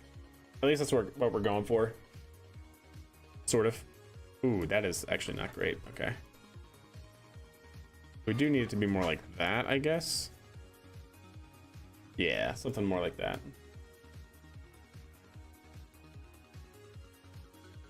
And then these can come out a little bit more.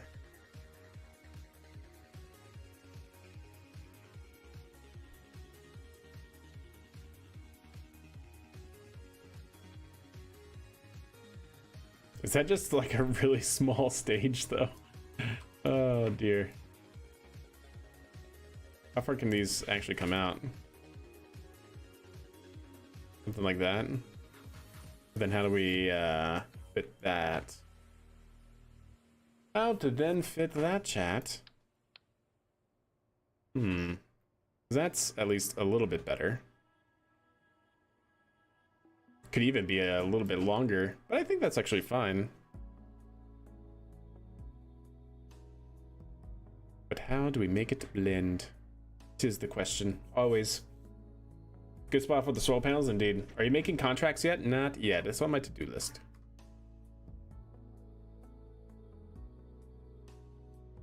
Like, I wonder if it would be plausible. Let me take you off for a second, and take you off for a second, and take you off for a second. I'd actually really like for this to be a little bit smaller, I think. Something like that. Nope.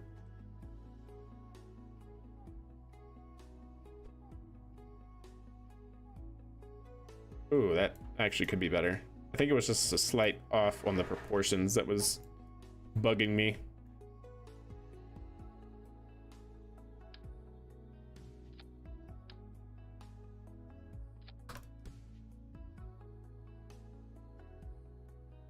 Yeah, I think that's what it I think that's what it was, chat. Oh goodness.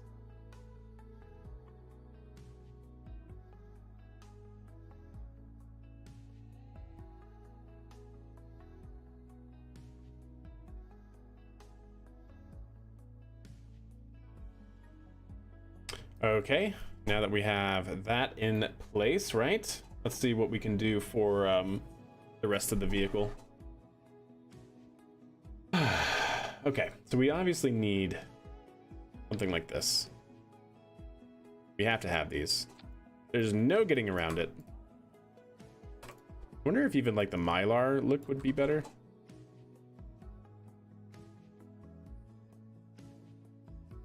Could be. Could be good. But I'd actually want them to be more like that. No, not with these, I guess. Yeah. Dark panels probably better for that.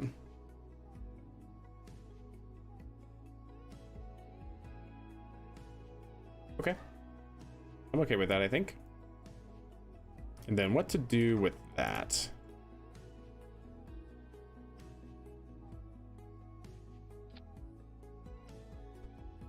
Maybe just do something like this?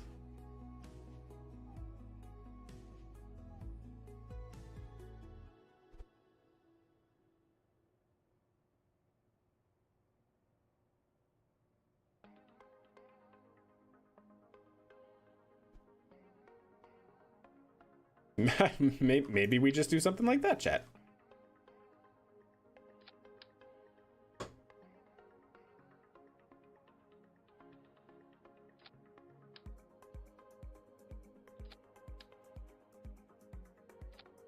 Oh my gosh, please. Game.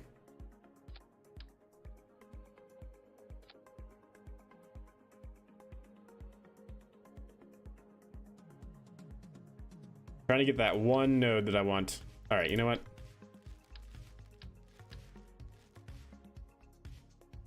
Why? Why are you like this?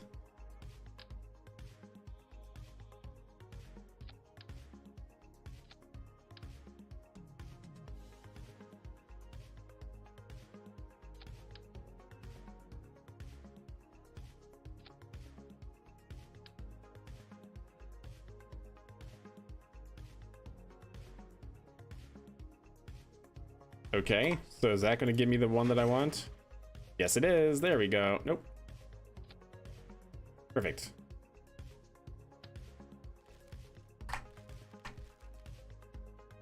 Yeah. I like it. I think I like it. Is there a projection for cost to use heavy booster to launch payloads? Might be more economical to use SLS instead. For what, super heavy? We're not sure yet. Don't think we're sure yet. Really. You know what? That actually means that we can make these even larger here. Yeah.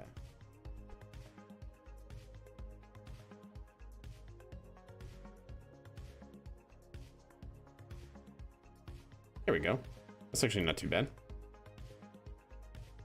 Yeah, max serva. Well, I don't know actually. Depending on how heavy this is, 10 tons, 10.8. Yeah, probably max serva.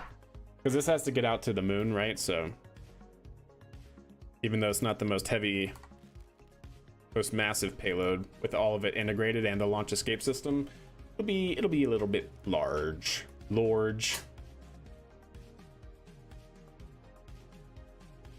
Will it need a kick stage? I don't think so. Ideally, no. How about, let's put it that way. Ideally, no.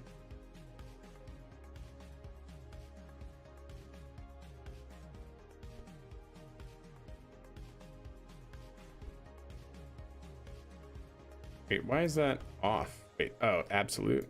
There we go, that's why.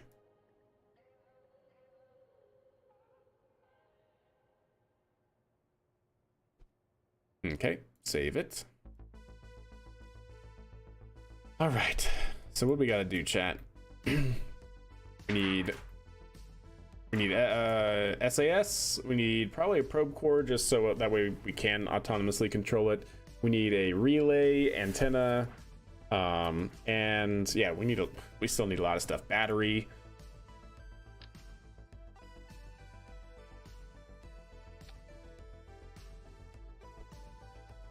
Shove the batteries up here.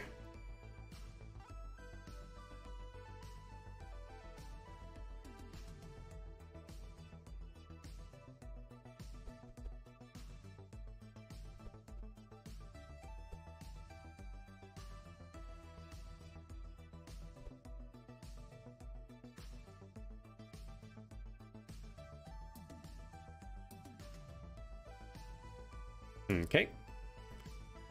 Very good.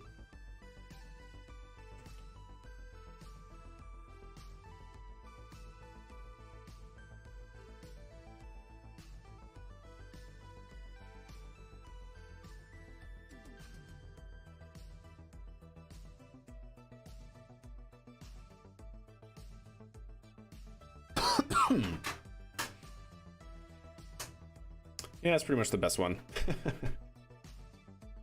So we're on Earth departure stage. Might as well, right? So yeah, that's 1200. That's definitely plenty.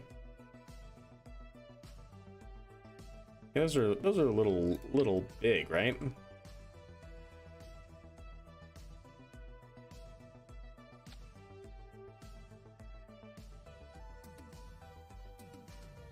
That would be so nice to have.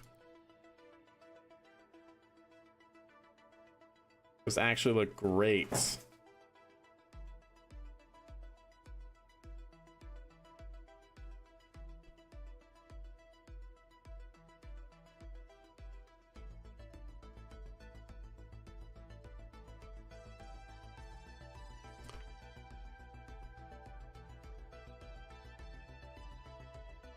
They're not bad.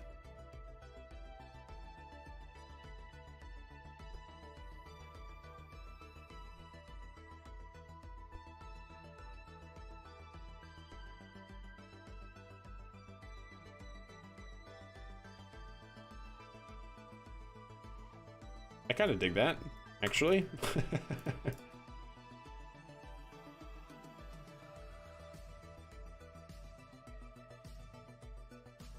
They are a little bit large, but how far can they go in without it looking weird?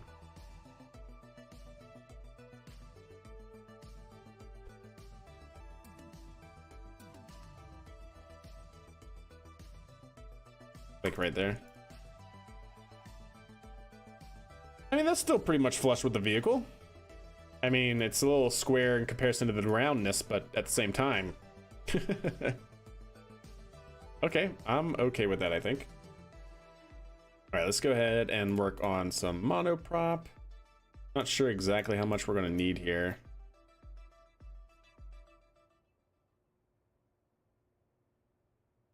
But 4 ideally will be good.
Okay. Why not?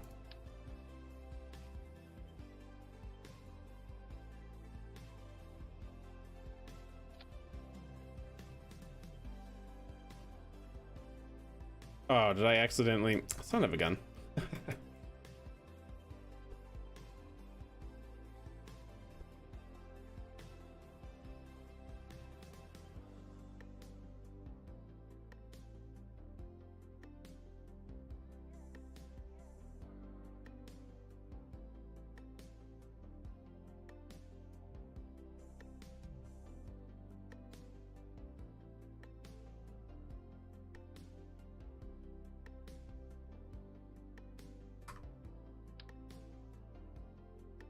We're all about the fashion.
Something like that should be fine. Okay.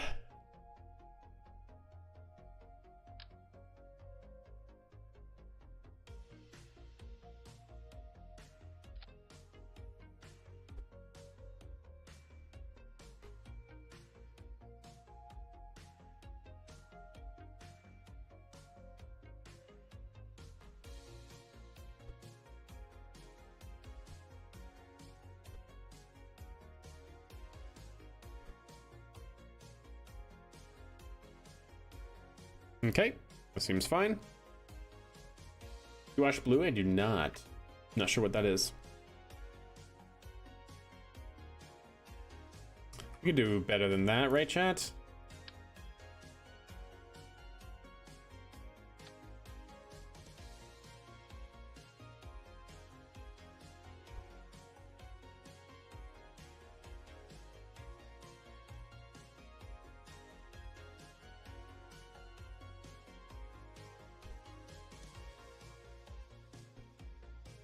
Make it look like an actual attachment point. Okay.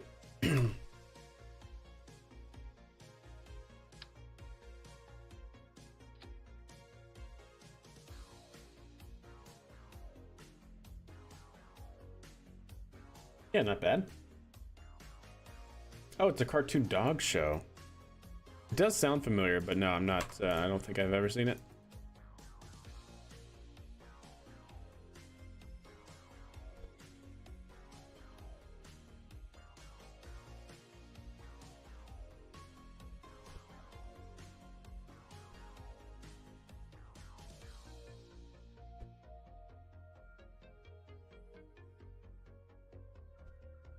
It's actually not bad. I wonder if I can make it even better though.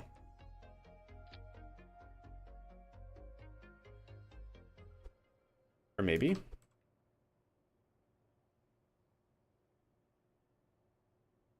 Maybe the round one, since it's a round.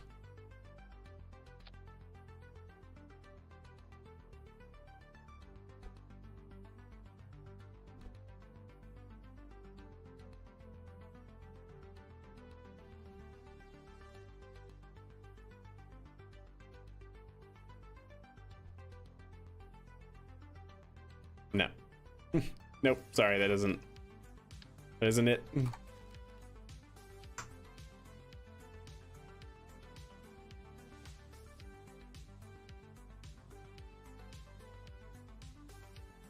Can I grab the light, please? Thank you.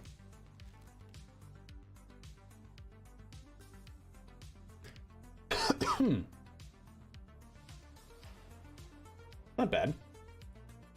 Could possibly be better. Oh, that actually... Wait, no. Yeah. Okay. Well, we're getting there. We're getting there.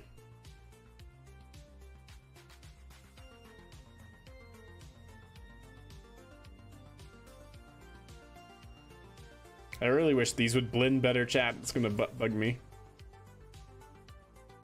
I mean, they're not bad. I just wish they were like dark colored, like the other ones.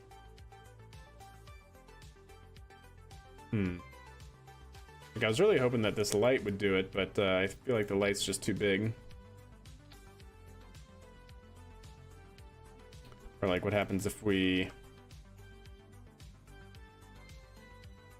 something like that? Match the smaller side?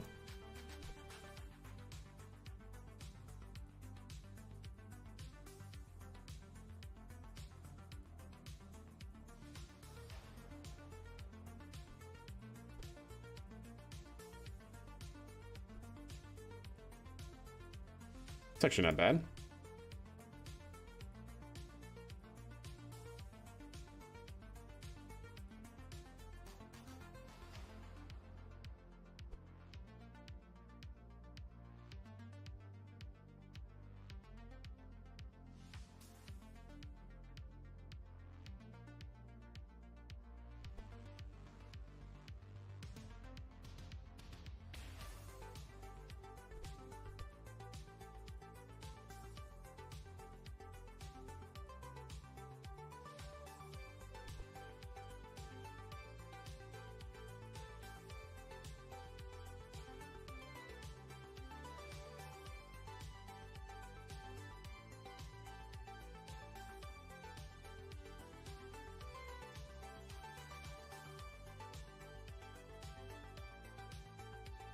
Okay.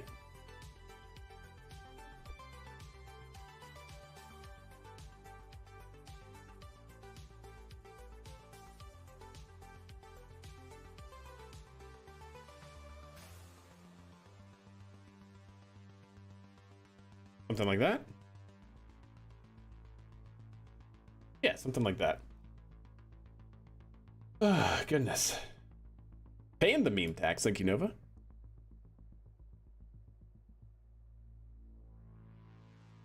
Yeah, you know, I do like that.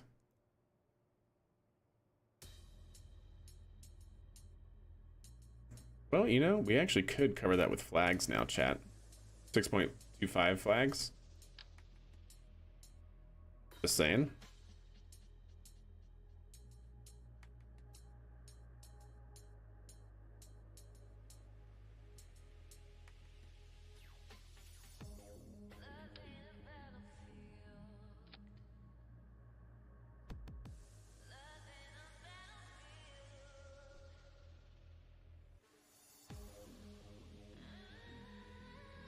I like that. I hate that the light's poking through right there, but it's, I guess, not the biggest deal for me.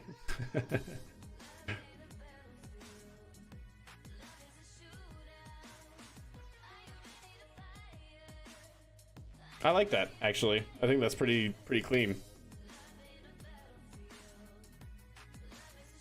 Okay.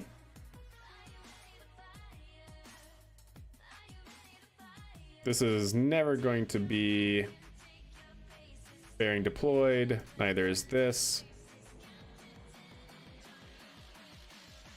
Actually, no, that shouldn't be, no. And this, definitely not either. None of this. Bearing that, bearing staged. There we go.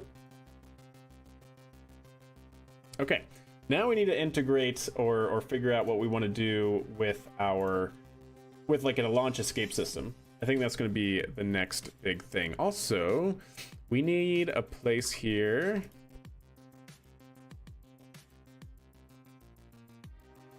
Yeah, we need a place here as well for probably a battery.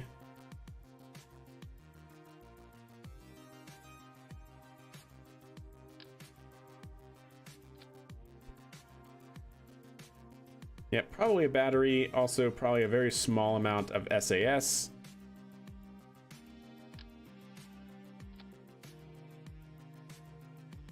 And then a probe core.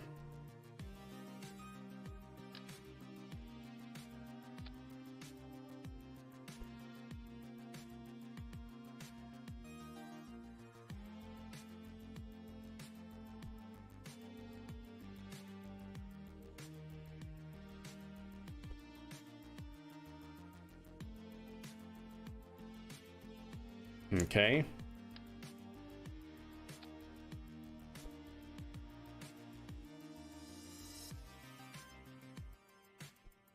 Something like that, I think. Question mark?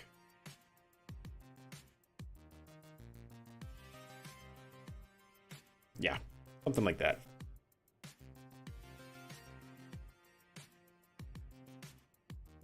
Yeah, that's fair, Andy.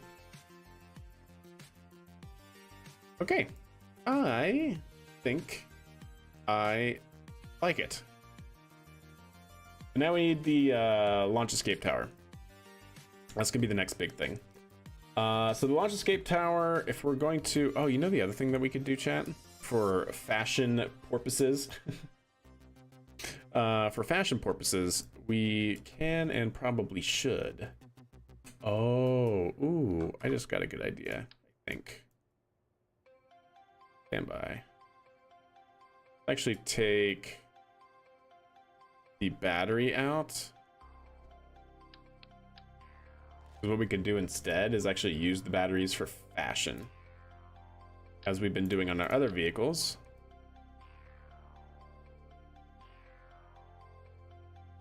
Yeah. Because I'd like to think, I think we did this for a capsule a while ago, where you should be able to like use these, make it look like, I don't know, some structure outside the windows, or like as windows essentially.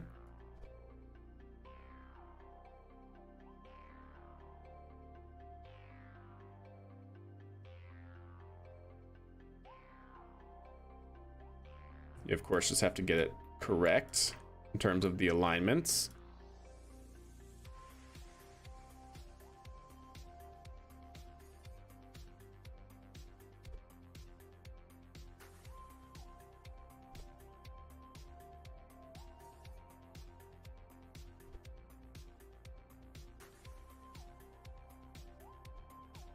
Yeah, but let's actually move them a little bit closer.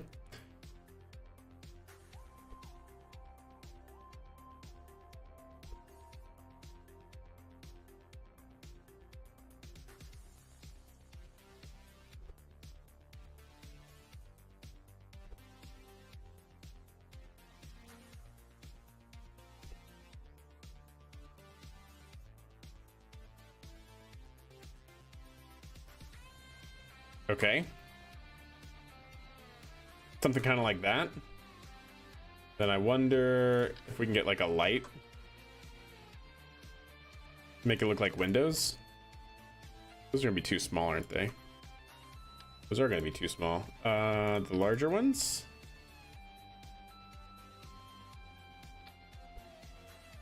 Just for fashion, really, to make it look like, since we're covering up the windows, we can use this to actually make it look like windows again.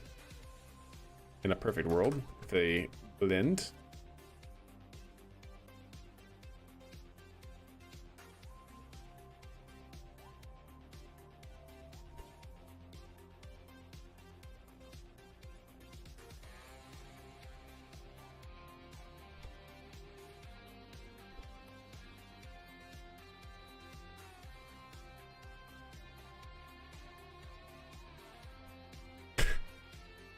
All right, we made googly eyes.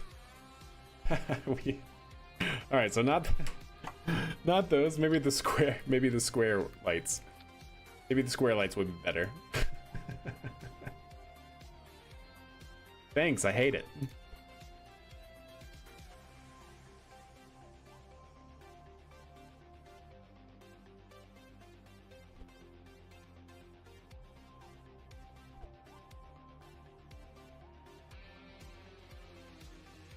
Yeah, maybe these will be better. They're still maybe a little bit too big. I wonder if we need to double up the batteries.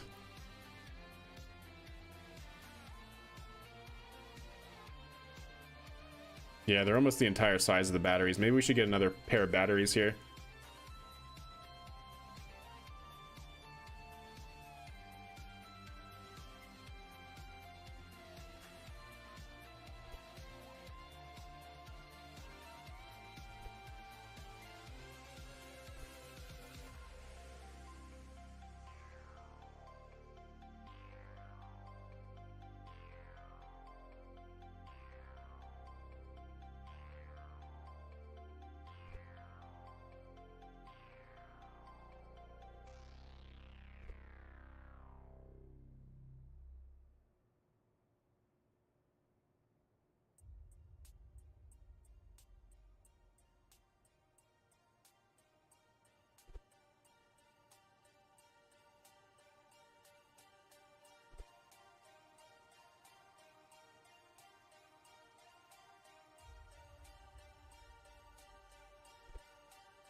It's not bad looking. It's 1, 2, and 3. No, I'm sorry. What's the hotkey to toggle angular snap? That would be the C key. Yeah, C does this change here. Toggle snap. Oh, wait. Are you talking about... Wait, free place mode? So are you talking about like when you get like a radial attachable part and you want to be able to just like free place it versus like snap it to a corner? Is that what you're talking about in terms of free place and angular snap? Like where I can just do something like this and then attach it to a node? Or do you mean I can do it like this and then I can angle snap it? Which one do you mean? Because there's hotkeys for both. Like you can either try to fight the radial attachment, or you can hold the Alt button and actually have it snap to one of the open nodes. Or if you mean this, where you can radially attach something freely anywhere, or then angle snap that. There's a couple different things. Otherwise, it's C or Alt, whichever you're looking for. No need for Kraken bots or Karen bots. Gotcha. Yes, hopefully the Karen bot has been subdued. You got it right? Okay, cool. Yep, that's the C key.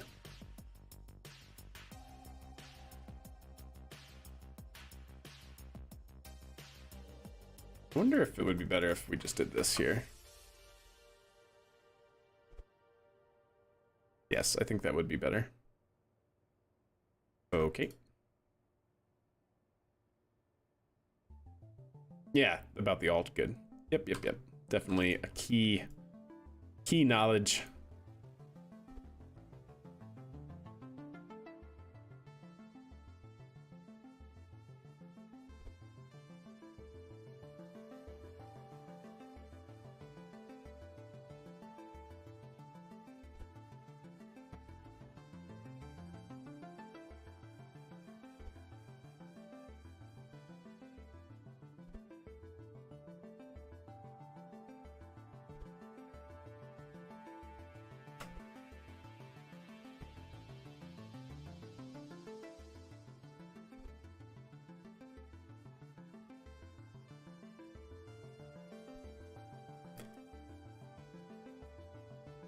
not bad.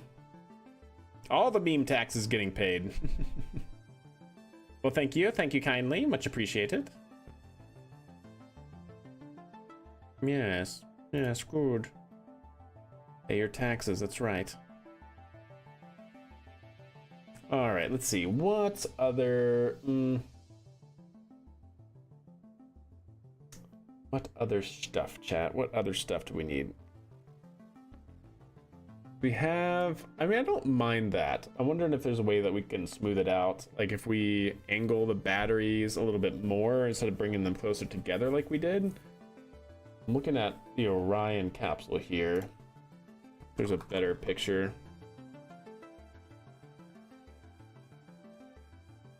It's definitely not exactly like Orion. Because Orion has them fairly low-ish, but they are square, but they're also forward-facing. What to do? I mean, it's not bad. Really not. The other thing we could do, which actually kind of looks like the Orion capsule does it, right? Like if we look at Orion. You see how they're inset? Like you can see them on here. I wonder if we can use that instead with the batteries and actually have the windows at the bottom and make the batteries like the like this. Yeah, like make the batteries part of that and then move the I'm just trying to figure out how to make the lights blend really well. So we could have... What about Starliner? What does Starliners look like? The Starliner has the inset. Okay. Yeah, they have the black rimmed windows. Well, let's just see what it looks like, right? Because right now we're thinking about doing something like this, right? But I'm wondering if it would actually be better if I like move them down to where they're flush with the batteries and actually have them be at the bottom.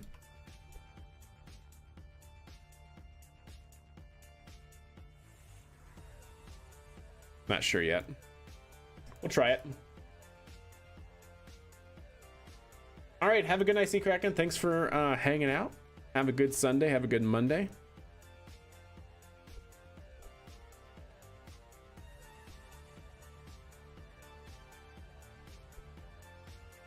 Let's see if we can't hide that part in the back. Oh, we can. Okay. That's actually not too shabby, if you ask me.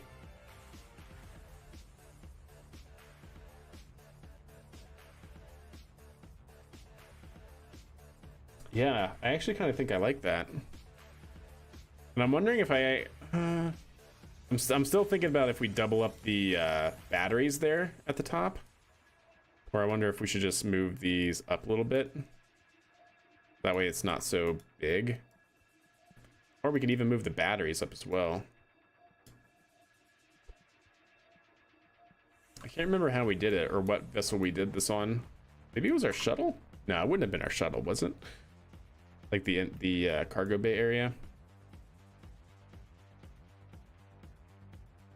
Like I'm wondering what happens if we move the batteries sideways to make them basically thicker.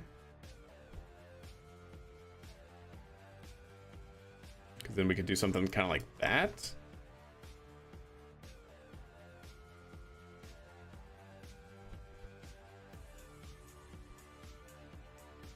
No, I think they were better the first way. Okay, I think we'll stick with that and then move on and see if that grows on us or what. I think that's what we'll do. Yeah, let's get it back into that. Move it back into its position. Give it that little bit of a gap that it has. Yeah.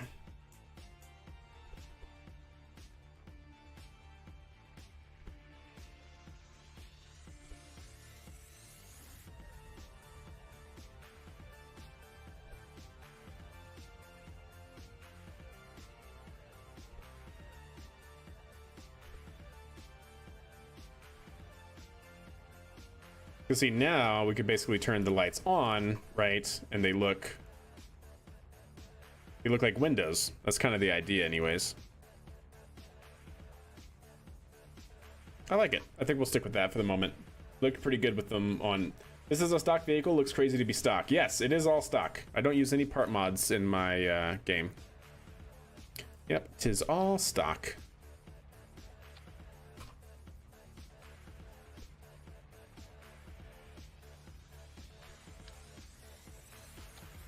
There we go.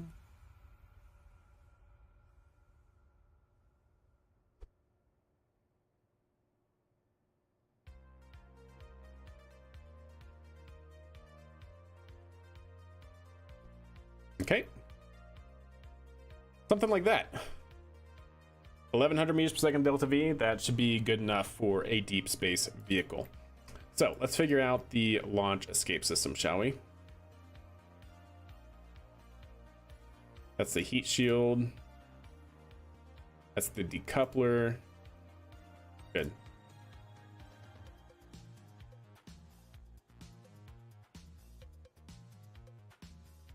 I hope that's actually right. We're gonna have to test that, chat.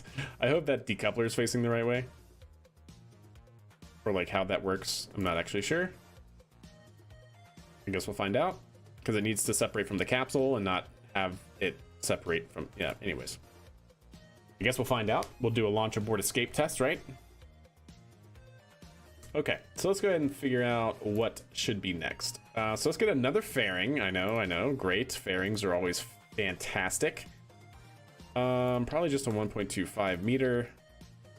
And then ideally, we're just going to create like an arrow shell. Yeah. Let's go ahead and take it back a little bit. Build fairing. Out to be something like that. Place it. And terminate. Cool. And I'm hoping that when it separates, it's not going to get caught on that, but it might. It very well might. We'll have to see, I guess.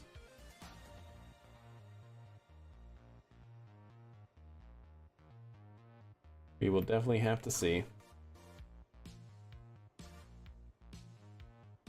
All right, seems good. All right, so we're a couple hours into the stream. So as you guys know, roughly every hour, and we've been going 2 hours now. I do run ads manually on Twitch side just to get rid of the pre-roll ads and the mid-roll ads that Twitch injects into the stream. Hopefully get rid of them for at least an hour. Don't worry, you're not going to miss anything. We're just going to be jiving. I'm going to be figuring out the basically launch, escape, jettison shape, and then we'll be back, and then ideally we'll be able to test the launch escape system. So see you guys in a little bit on Twitch side. All right, so they're running. I actually like that. I think that's pretty good. It'd be better if it was a little bit more flush maybe though. Let's actually get that back out. Something like that. Edit.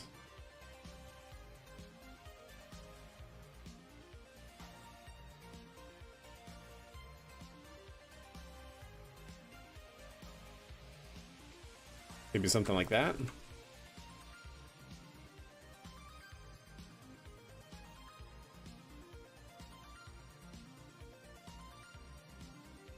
Yeah, I think that's actually pretty good.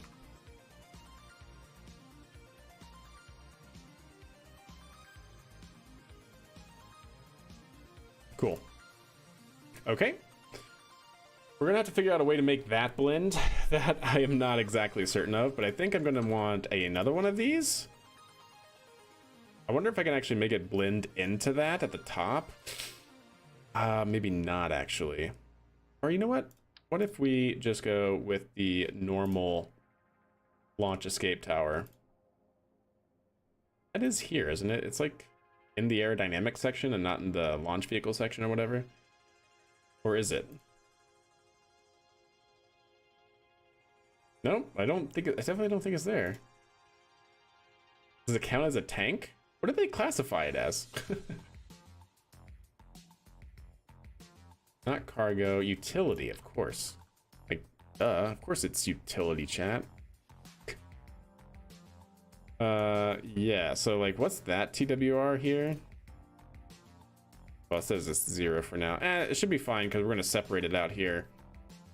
We'll integrate that. That could be fine. That could be fine.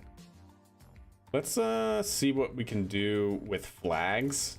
Like clip into the top here. I wonder if that would be useful. Like the 1.25 meter flags, and probably 8 times symmetry. Next size up.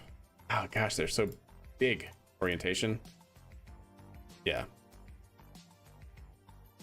Because we can definitely do something like this. Change that to, nope, not that. Change that. No, it's not gonna work. I hate the look of that. Maybe do something like this. I just definitely don't want it to clip in. It's actually not bad. That might work. And then set flag be the gray one. No, not gray. The charcoal gray. Oh, that's actually not bad. Hey, what's up, Thomas? How are you? That charcoal gray is not bad. I don't like how... Like, really? Why? Why do you have to be like this? Oh, wait. Can I make it the panel? Panel gives it a little extra thickness, but no, it's not going to be enough. Okay, what about the next size up?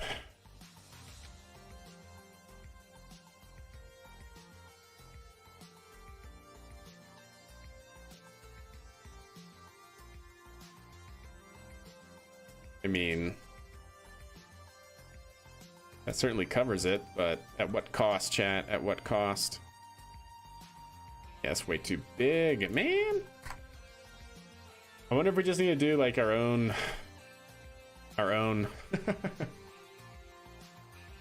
Let's see what our own would look like. I'm kind of curious, right? Ideally, we can cover this up with some flags, but I'm not sure yet. Not certain yet.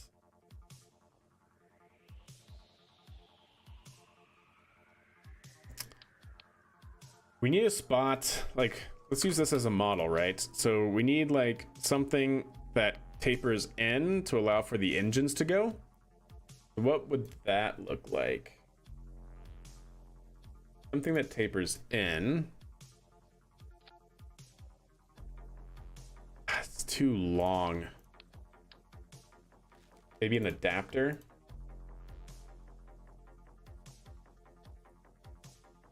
Maybe this adapter. Okay. Maybe. And then... Yeah, and then... Okay. Trying to figure out how we're going to make this happen, chat. Because ideally... Let's see if what magic we can do with flags here. Because ideally we have this go straight up, or even like out. That's actually not bad. Hey, what's up, Make? How are you doing? Yep, everything is going good here.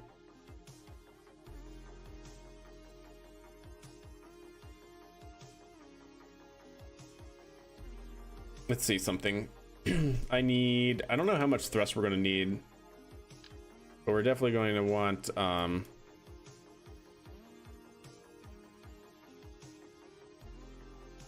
something like this, right?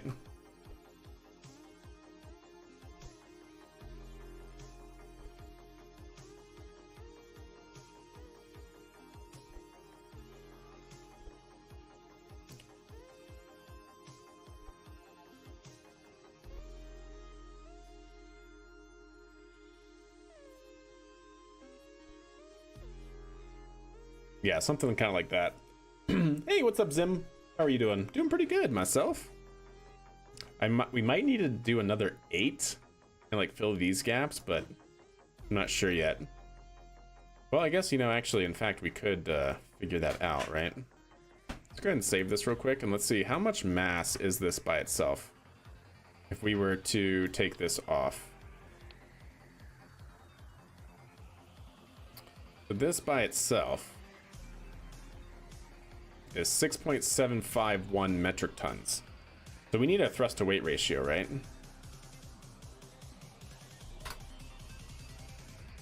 Let's get our handy dandy notepad out, chat. Oh no, my pen. There we go. Pen fell, but we're good. We're fine. All right, so we want to calculate our TWR, right? So our thrust to weight ratio is going to equal the total thrust of our engines, or in this case of our solid rocket motors here, right? Divided by our mass times the acceleration due to gravity, which is going to be 8 currently times however much that is in thrust, times our total mass, which was 6.48 metric tons, times 9.81 meters per second squared. And let's figure out how much thrust do these little guys have. They are 18 kilonewtons, so 8 times 18, yeah? Is what we are going to have. And how much was our actual mass? Did I get that right? 751, and it's not even done yet, so we'll call it a cool 7 metric tons, I think. A fling of some summer cold, so taking a couple days off. Hey, sorry to hear that. Hope you feel better. Take it easy, drink some hot beverages or meals, soups, all that jazz. Let's just call it, we'll call it 6.9. It'll probably be closer to, oh no, not metric tons, kilonewtons. There we go. So let's go ahead and run this in our handy dandy calculator and see what we get. 8 times 6.9 divided by 6.48. It's definitely not going to be enough. Times 9.81. Yeah. Yeah. Not good. So that's only 86.8. 0.86. Sorry. 0.86. And did I get the right values for that as well? That was atmospheric. I don't think I did, right? 18 kilonewtons in a vacuum. So it's actually 13,792. Actually, no, that should be enough. I don't know what I was thinking, chat. I was getting the mass and thrust confused here. Stand by. We got to fix this here. Yeah, so this is going to be 13. So it should be enough, but not probably to get a good enough thrust to weight ratio. So let's go ahead and see. So this is actually going to be, we're going to just call it 13 kilonewtons. That should be what we actually end up doing. So now, right, we need 8 times 13, and then that divided by 6.48. Yeah, so that's a 1.63. So we are actually probably going to want to double that. Because if we do that, and we actually do 16 times 13. Yo, Homing Pigeon coming in with a tier 1 subscription for 18 Kerbal years of support. Much love to you, my friend. Thank you very, very much. I finally got to stay up to catch the stream. Well, much love to you, Homing Pigeon. I appreciate that.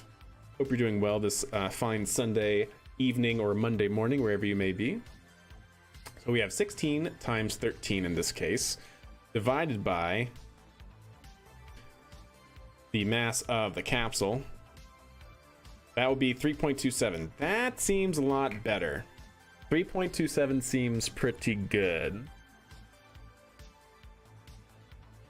Ideally a little bit more. We might have to overclock just a little bit. Like ideally we get 4, at least 4. I would really like at least 4. Wait, what do we have in here, by the way? Does the cupola have, like, any resources? It does have resources. Well, we definitely don't want that. That should be all the resources. I think it already took out the resources from the capsule here. I did not take them out. Oh, my goodness. What does that do for us? It's not going to be a lot, but it should be something. Yeah, it's not a lot, but Something is something. Is it worth making SSTO fuel tankers? It depends on your architecture. Right? It depends on what you're going to be using it for and how often and all that jazz.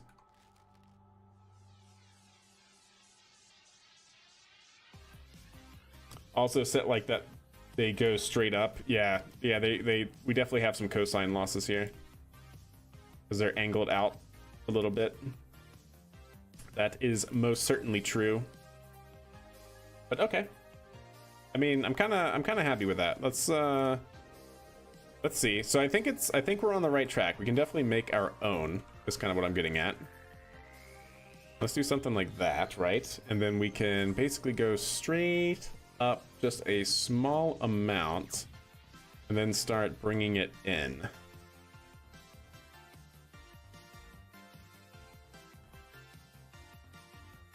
Actually, maybe we just go straight in. No, not like that.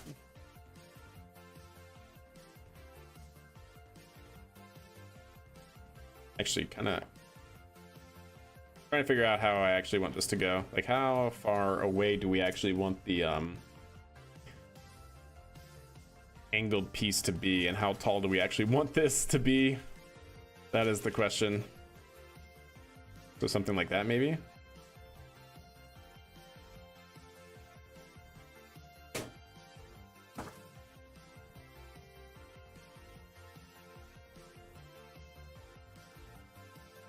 Don't really want to close the fairing there.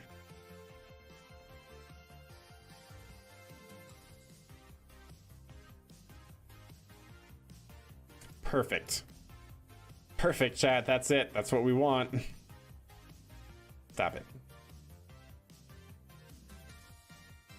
Why? Why though? Why you gotta be like that?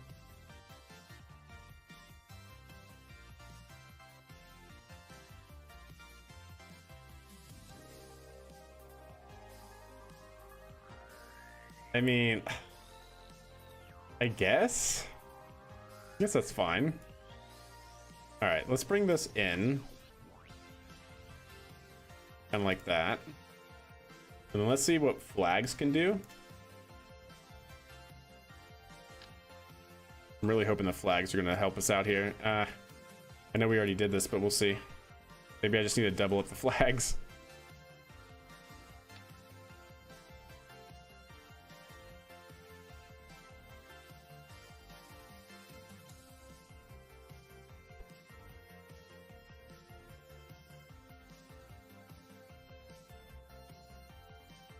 Yeah, maybe I just gotta end up biting the bullet and double them up. Orientation? Maybe. That flag.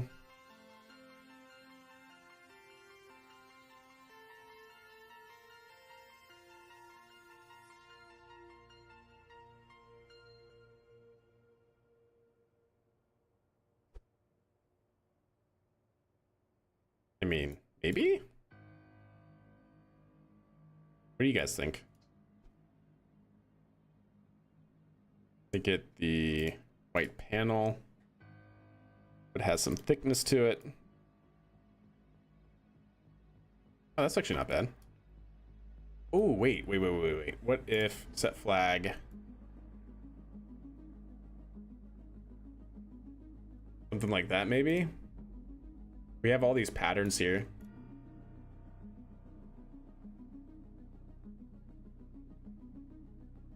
Small checker? Nah, not the small checker. Or the long stripes? Nah, not the stripes.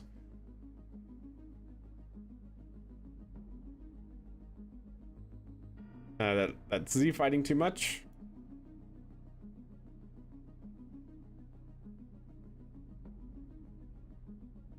We could rotate them. Oh, no. Okay.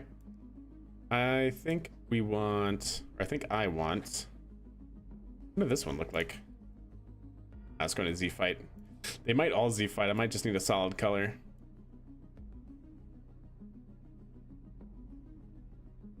Oh, that's actually kind of clean. Yeah, let's do that. There we go. And I wonder, should they be flipped around? Goodness.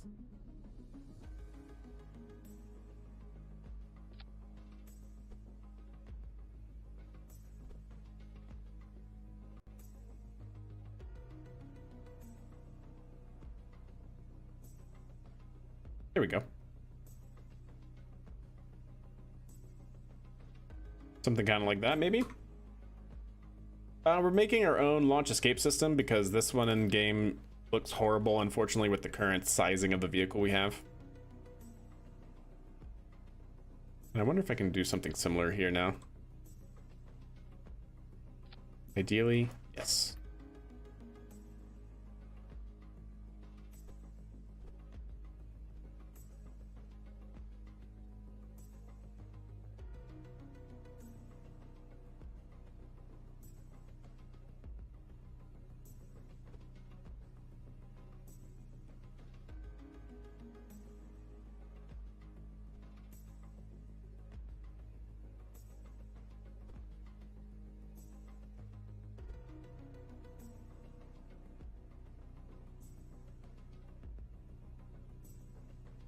Nah.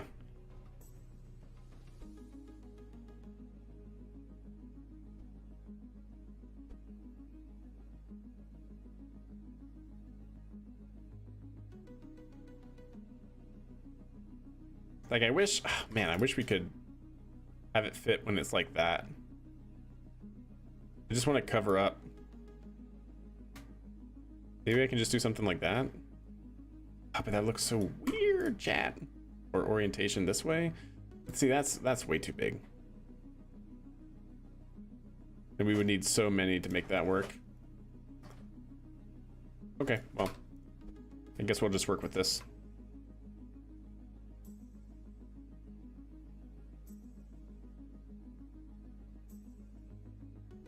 And hope that that separates and is not going to clip the fairing. Oh, we'll see, chat. We will see.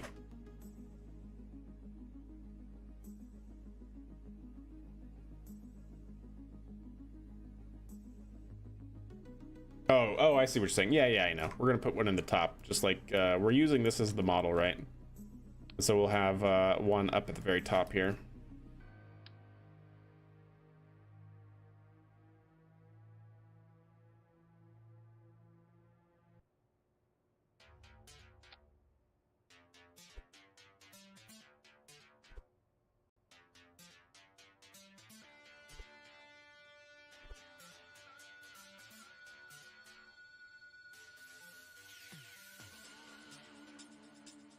I wonder if I can use a light to make this blend.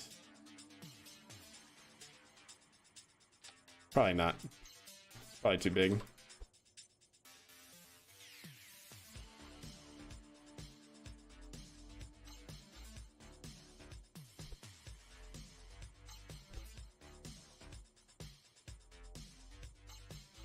Yeah, it's gonna be too big for that. Okay. Well, we'll just run with that, I think. I think we'll just run with that, chat. This is going to need a very small amount of fuel, though. Probably just 0.8, honestly.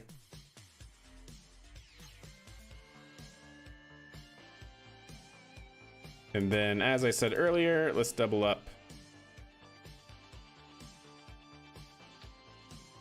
And then I also might need a small cal controller for this as well.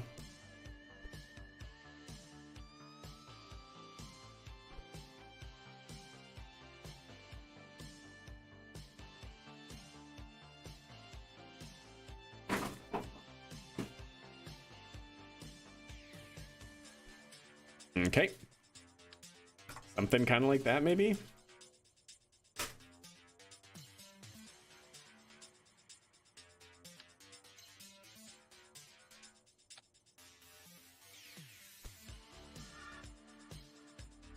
Okay. Yeah, let's get a cow controller and see if we can thrust limit those. Maybe by 20%. 20% is pretty much the maximum I allow for thrust limit. For overclocking, essentially. If we open editor here in a cow controller, probably don't need to do it to the top. But these thrust limiters, yeah, so you can set it to a thrust limiter here on both of them. And then what you can do, chat, what you should be able to do is take this and you take the spline and you move it above the line here. That is technically in game over 100%, and the game will actually use it as 100%. So if we go to the middle here and add a point, it's 112% right there. And so the game should make those engines perform at 112% thrust. That's the typical idea anyways. There's 125. Let's back it down a little bit. 123, 118, 119, 120. There we go. So now we should be able to copy this and paste it here. And then ideally, if it works for these, which it should, go into here and we see 120% thrust limiter. That should work. So let's go ahead and save it. Go ahead and save it as is. So make sure no Kerbals are on board, because of course they are. And then we're going to do an integrated flight test. No, not an integrated flight test. We are actually just going to do a pad abort test. This is what we're going to do.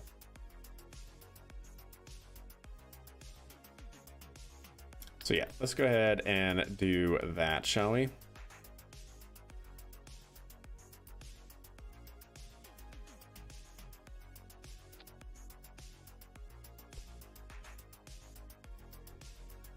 Actually, are the other squares a little bit bigger? I think they are, right?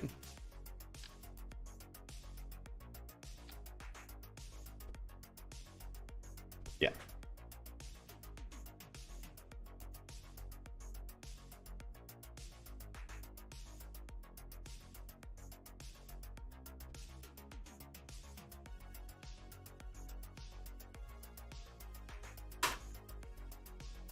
Perfect, chat.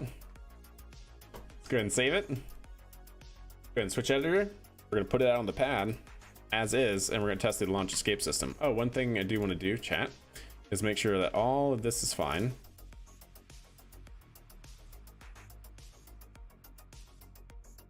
So we need those two. That's gonna go up to the top. This is now going to go up to the top. Parachute deploy, separate. That does not need to happen. Fairing stage, turn that off. Fairing stage, turn that off. That separates. Heat shield jettison, yes. And yes. Okay. So what should be able to happen here is if we go into actions, look at that beauty. Yeah, not too bad. To me, it still seems a little bit weird, the proportions of the launch escape tower, but at the same time, it doesn't, you know, it's growing on me. It's growing on me, chat. Okay, so if we do that, I do want for our abort scenario, there it is, abort. Abort should activate engines. Activate engines.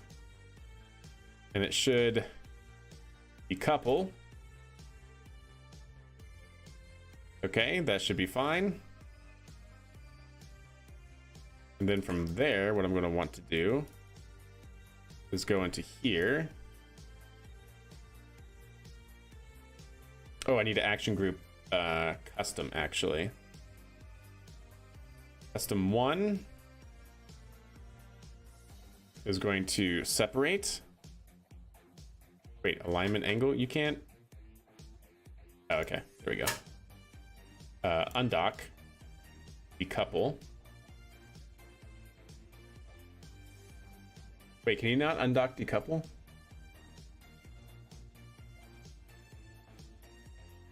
Oh, okay, sure. I guess there's no undock decouple, it's just undock. I hope that's right. Hey, what's up, Toaster? Tori Bruno, what we got? What's Tori got to say? Oh, I saw this today, indeed. Yeah. I asked for some side-by-sides yesterday. Staff came through. Vulcan next to Delta, and Vulcan next to Atlas. So there's the Delta. Ooh, yeah. The tank sizes, though, chat. The tank sizes. Oh, look, they got the forward dome structure working on in the back there. That's pretty sick. Pretty sick. Either that or it's just the jig. Because I think that's actually, yeah, that seems to be separated. There's rocket ship, chat. God, Vulcan is a monster. Absolute monster. I don't understand the action groups. It seems difficult to understand. I tried doing the training on KSP when they explained it, but I don't understand it. Action groups? Action groups just allow you to engage certain capabilities by clicking 1 through 0 on your keyboard, like for the customs. And then like for the brakes, you can set as an action group for hitting the B button. Abort action group is for when you hit backspace. It just allows you to map different actions from parts to hitting a button. So for instance, what I'm trying to do right now is for when I hit the backspace button for an abort here, I want all of the Separatron motors to activate as well as the capsule to decouple. So that way if I'm ever in flight and we have a oh crap moment, I can just hit the backspace and it will perform these actions in this group. All at the same time, not sequentially, but all at once. Oh, and speaking of which, I actually need to take you and activate engine as well. Hey, good morning, Chief. How are you doing?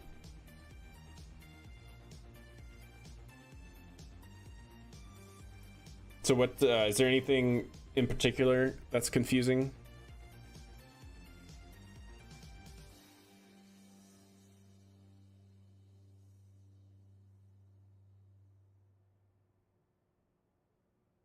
Oh, you know what I just realized, chat? For separating, we should definitely have a couple more, I think.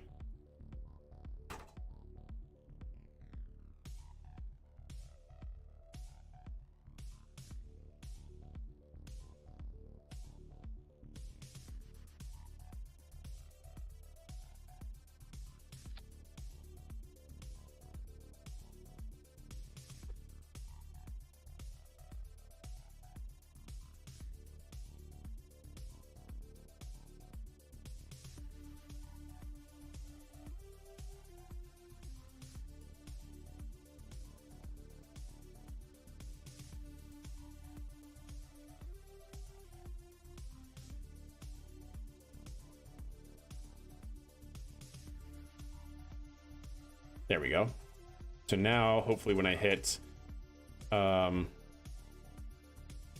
action group 1, not only are we going to decouple, but then these should activate as well as this one. All right, chat. Well, let's go ahead and put it out on the pad and see what happens. That's kind of the goal here. Kind of felt like it was a lot of information at once when you get a tutorial on it. Interesting, gotcha. Getting ready for work? Hey, there you go. Happy Monday. Yeah, it could definitely, yeah, this game could definitely be just a big information overload. So if, you know, you take it, you slow it down and, you know, try to take it piece by piece and just, you know, do it multiple times. Maybe watch some videos or ask somebody to, you know, that's live streaming to walk you through it. All right, let's go ahead and save it. Make sure no Kerbals are on board because that would be a bummer. Clear. And we're gonna launch it. Make sure control probe point is good. Make sure, yeah, make sure everything is good, chat. And then ideally we'll be able to have a pretty solid abort sequence.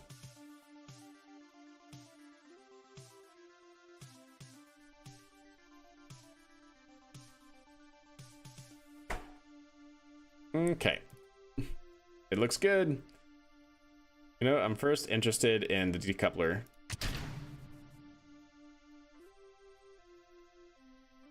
Yep, I thought so.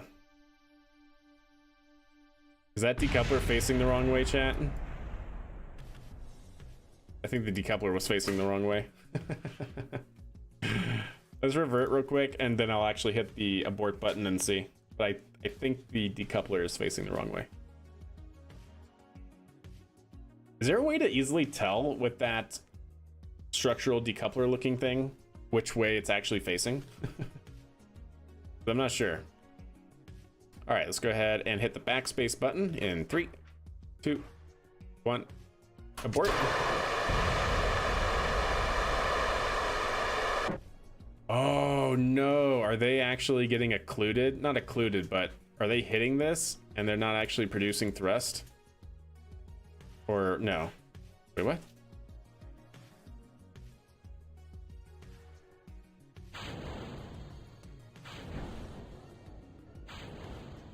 Wait, wait, why? I am confused.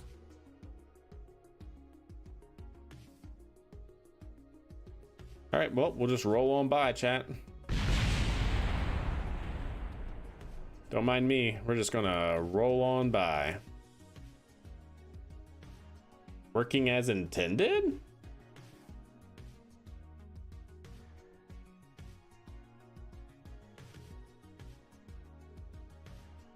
No, it's not working as intended.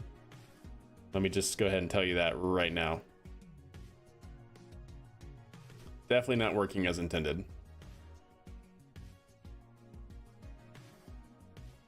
Spinning the bottle, chat. Spin the bottle. It's got some moves though. It does have some moves.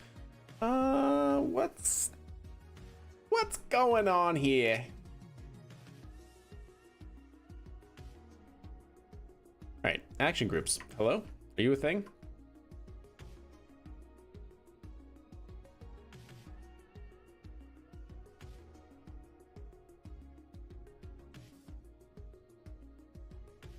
Wait, what?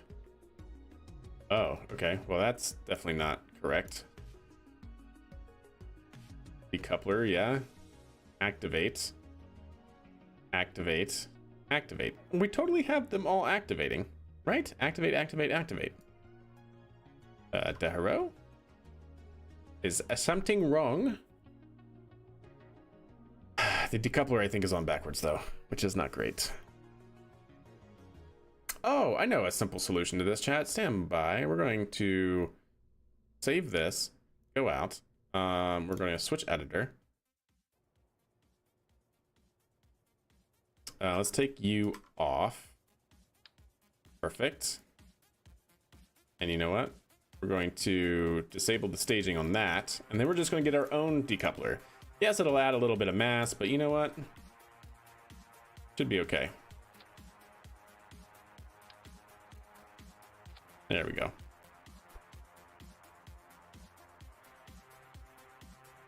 At least I hope.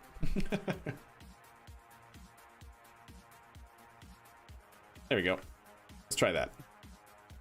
So now going back into action groups, when we hit the abort button, not that decoupler. Now this decoupler. Yeah.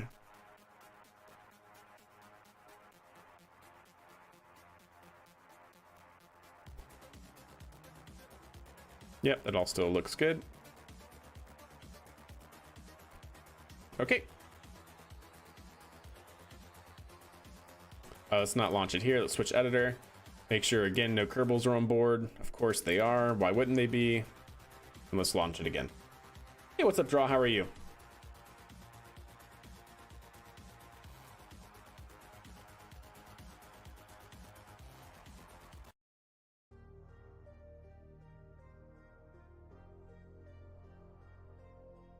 All right. Let's try it again, yeah? In 3, 2, 1.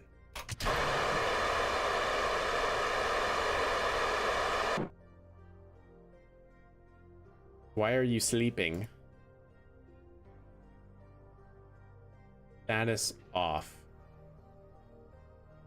Prop requirement met.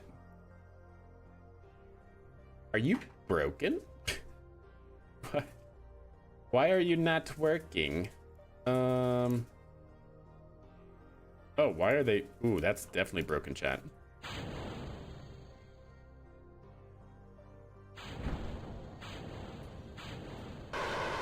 Oh, that's definitely broken, yeah.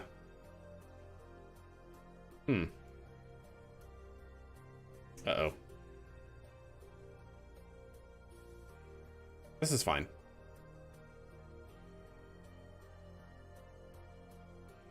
Let go. Okay, good.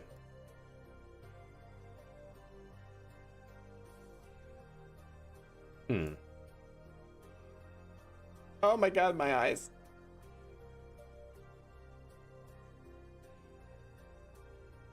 Why are they so... Uh-oh, he's angry. He's angry, Chad.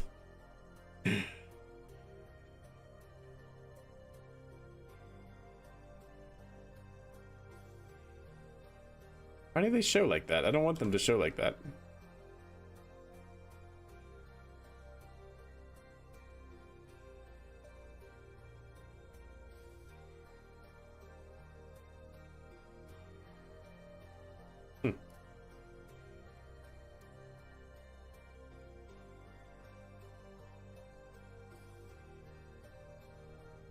Interesting.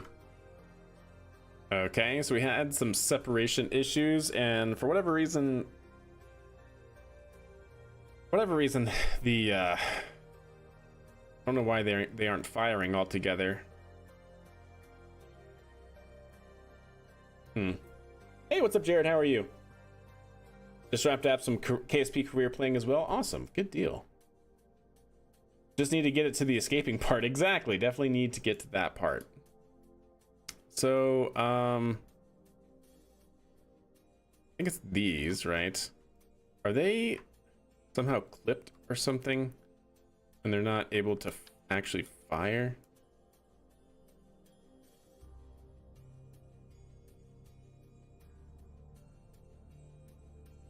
Like, what if I did that and turned it to there?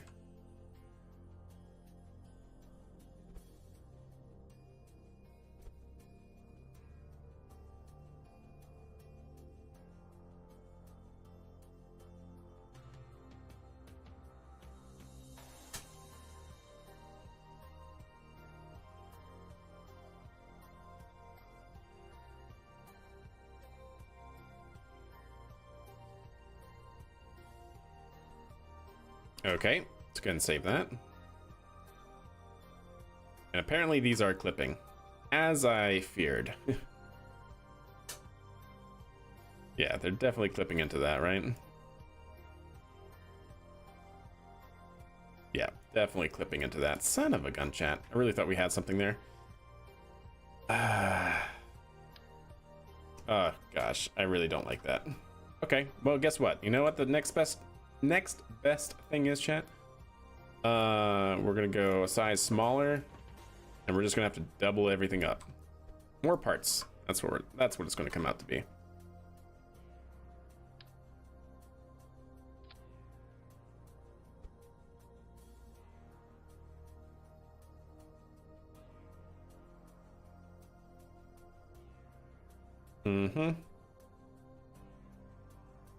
It's not so bad.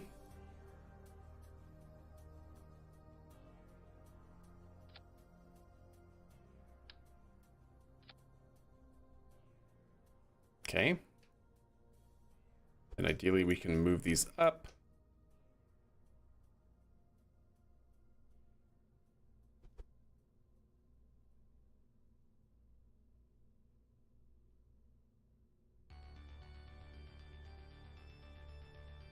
Close.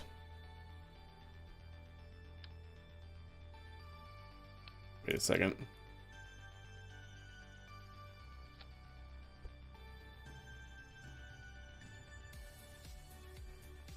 Don't have those lined up on the right axis. I think this one. Oh, there we go. Okay, we got it.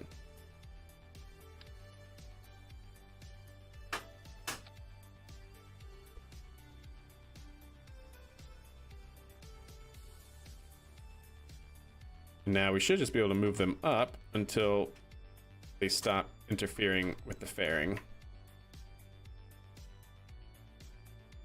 Okay, a little bit more.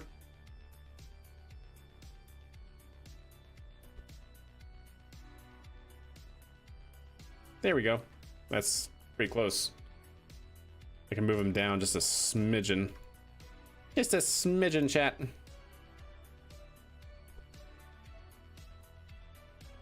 There we go, perfect. Now let's save it. Make sure the action groups are now set.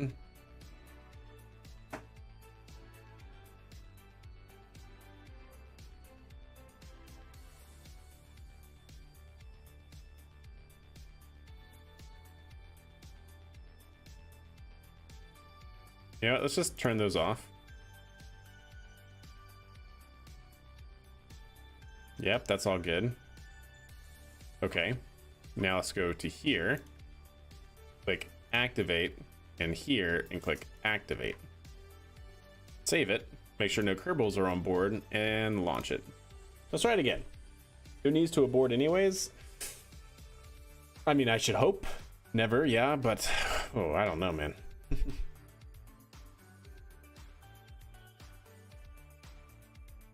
And I'm wondering if we actually need a separator, but up here, but I guess we'll see. All right, anyways, chat, here we go. In 3, 2, 1.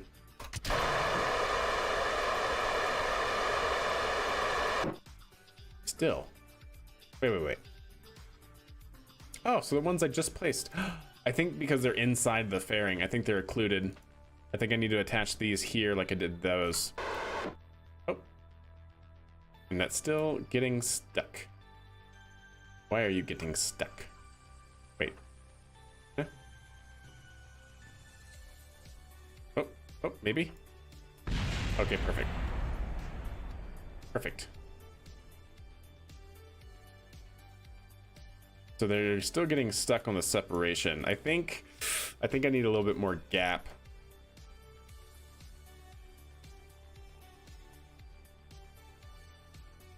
Well, we'll see. Let's keep tweaking it, chat. Keep tweaking it. Success, we aborted the abort. Yeah, something like that. You may want that just in case. Yeah, maybe just a little bit. Let's get back into here so we can have more control over what we're actually changing. Let's take you, and let's definitely put you onto here. 8 times symmetry here.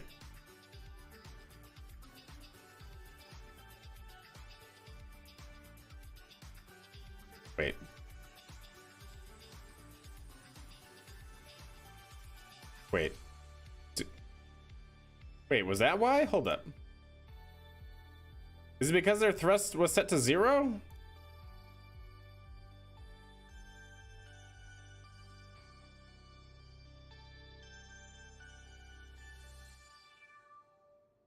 Why? Why is their thrust set to 0, chat? The cow controller. Wait, the cow controller. Because I took them off and reset it. Ah, goodness, that's why. Okay, stand by. Take you, thrust limiter. Take you, thrust limiter. Take you, put you here, bring you up. Take you here, bring you up. Bring you up a little bit more. Something like that. Where's the midpoint? It's a little bit low. I say 20% is about all I want to do. So what does that get me? There we go, pretty much it. And now let's copy, paste. I think I forgot to copy and paste on the cow controller. That's why it was set to 0. Okay, save it. Great, brilliant. Now, for here, I want to know why or how or what is getting in the way with it separating. I'm actually not certain. Is it the flags? Is it just fairing on fairing? It could just be the fairing on the fairing, actually. Like...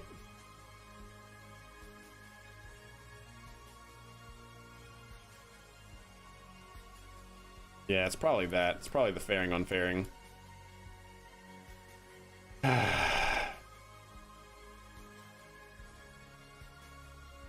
so how to do this. Will you be on tomorrow? Probably. We'll have to see, though. I am scheduled for it.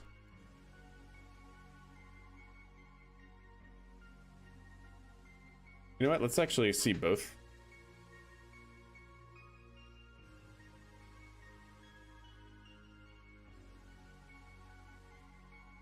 The only problem is I don't know what we're going to really be able to see here. Well, it actually looks like there's room between the fairings there. Unless it's on the top fairing, but I don't think it should be.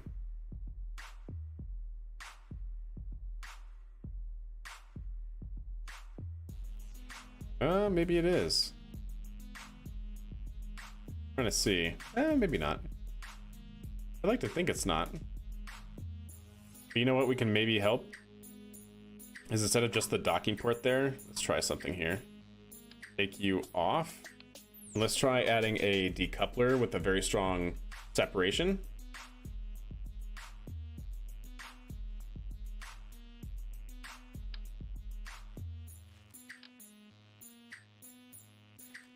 Yeah, probably just something like this. Is there a specific amount of ejection force? 50, 100. Yeah, okay. Let's try to do this maybe. It should be hidden for the most part anyways, so not too worried about it.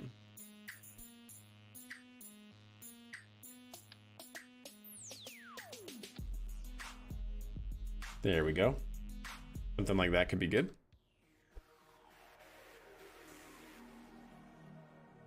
And it could be also clipping in down here. I'm not sure yet. Okay.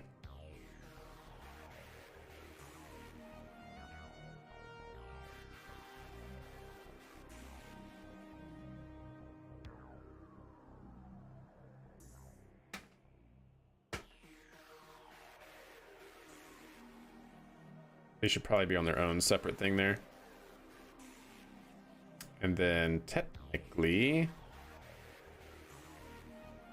Wait, what are you? Oh, that's the heat shield jettison. Yeah, okay. Yep, that's fine. Technically, these can all be up here. Because we're going to hit them in the abort sequence. That should be in the abort sequence. That we will then drop.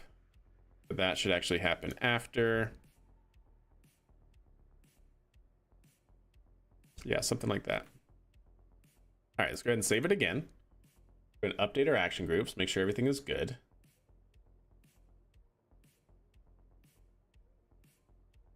We have all the Separatrons, Separatrons, Separatrons. All right, so that's highlighted well. That one's highlighted, those are highlighted, and we have the decoupler at the bottom, and then action group 1, that one on, that one on. Let's not actually have that. Let's do the new decoupler here. And that should decouple. Okay. Save it. Ideally, that'll be the fix. Okay. Go ahead and put it on the launch pad. See how it goes. Arrow the right way and the decoupler. Yeah, they should be. Yeah, it should be pointing down. Check for Kerbals. We did that. Should be good. All right. What? So it doesn't carry over from the SPH? Because I definitely cleared it in the SPH and then we transferred into whatever. I guess I learned something new. Here we have thousands of hours in the game, and I did not realize that clearing the Kerbals in the SPH did not carry over to the VAB. But anyways, they're going to be on for a ride here. 3, 2, 1.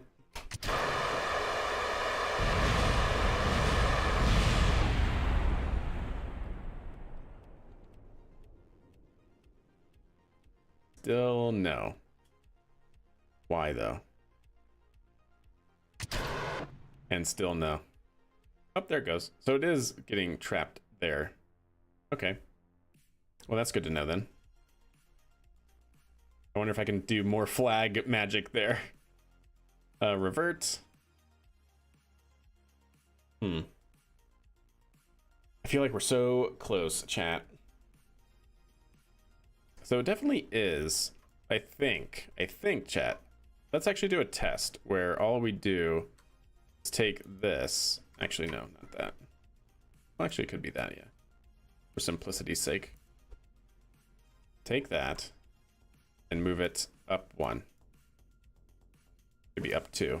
I want to see it separate okay there. Because what I might need to do is just stop it there, essentially, and then fill in the rest of this with flags so it doesn't actually collide with the vehicle here. Yeah. Yeah, that might be what needs to happen. Okay, well, let's check that. Save. And then are these thrust limit to 119? What the heck? Why? Why though?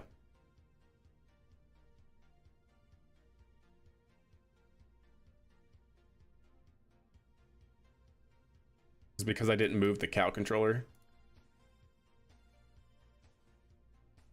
Now it's saying 100. What is going on with this thing, chat? I'm so confused. See, now that's at 0 and that's at 0. That's great. That's actually good. That's what it should be at right now because we moved it all the way over. But then these should be the same. They're both at 100. They shouldn't be. Is this not doing what it needs to do?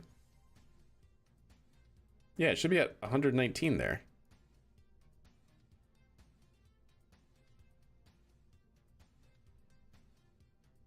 But it's not. Well, isn't that interesting, chat?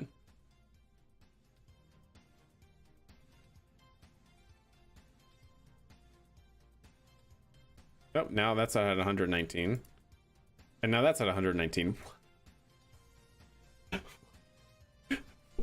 What? Okay, let's go ahead and save that.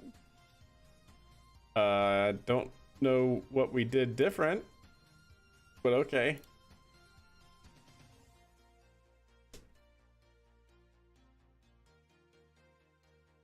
What does this do better than a capsule with a docking port, a separatron, and a battery, and the standard in-game LES? It blends. Yeah, we thought about doing the standard LES, but it just looks so weird because this is a wider capsule base. So it's merely a fashion play.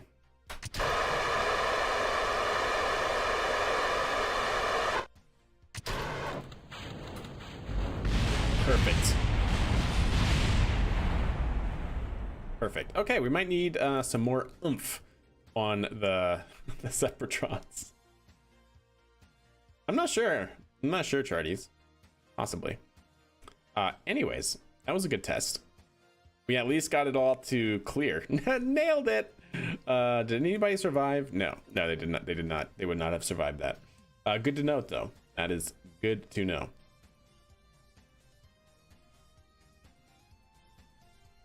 You know what? Technically, we don't need the heat shield because that's also a lot of mass. So you know what? Let me try something here. Well, I guess technically we do need the heat shield, right? Because if we abort and we're close to entry, close to like orbital velocity, and we abort, then that may not be great. Go ahead and open. I wanted to see what it's going to take here. So if we do this a little bit more up, 136%.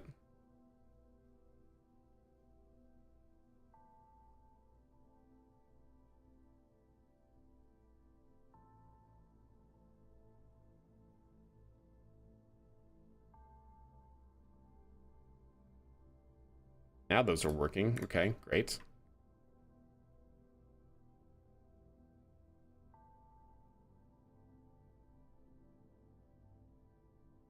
Needs to burn very short, and probably it just needs a small tip. Like, I think we had way too much tip last time.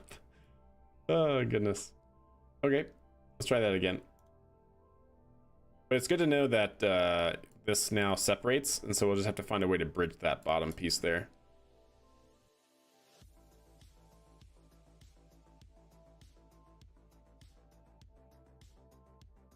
Yeah, indeed. Indeed. Not bad. We're getting it. Little by little. Iteration by iteration, right?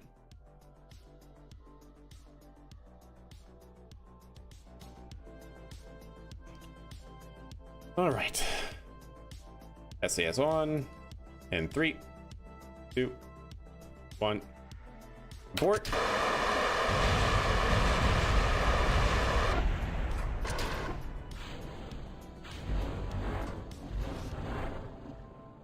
There we go.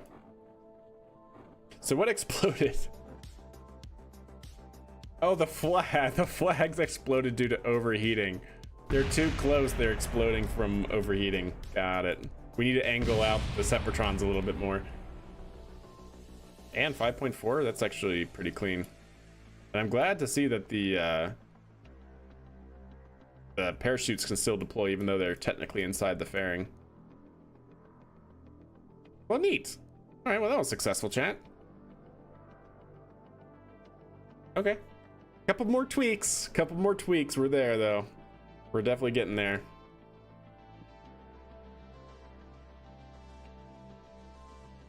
So the flags. Which flags, though? That is the question. I guess these flags? There were a lot of explosions. Let's see if we can't angle them out another tick.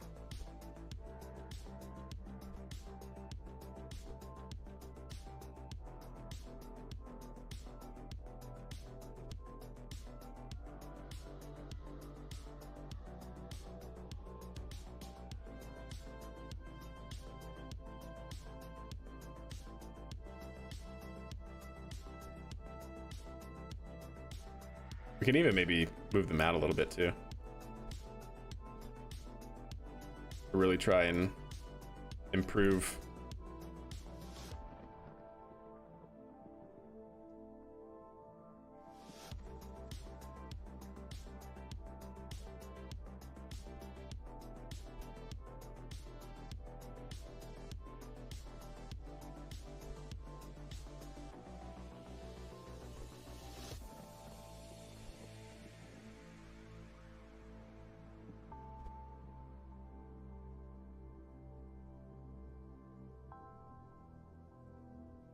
The only unfortunate thing with angling them, right, chat, is that now we have part of our thrust not going straight down. But we'll see. We'll see what happens. That did get carried away, which is nice. And now if that can just clear the flags at the bottom there, I think we're in business. In the meantime, let's go ahead and save. Let's go ahead and switch editor real quick. And let's see if we can't put flags around the bottom here to bridge that gap.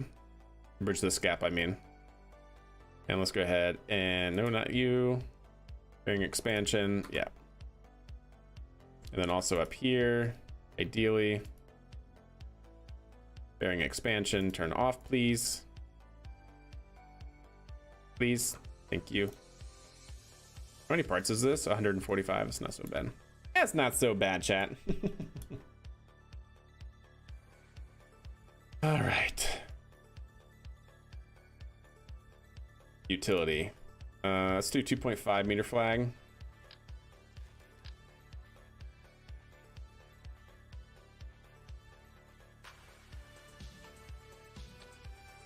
We're gonna want, of course, 8 times symmetry probably.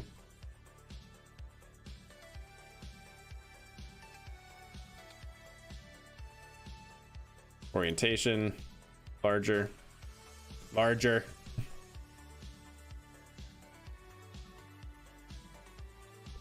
I just want to see where it's going to fit.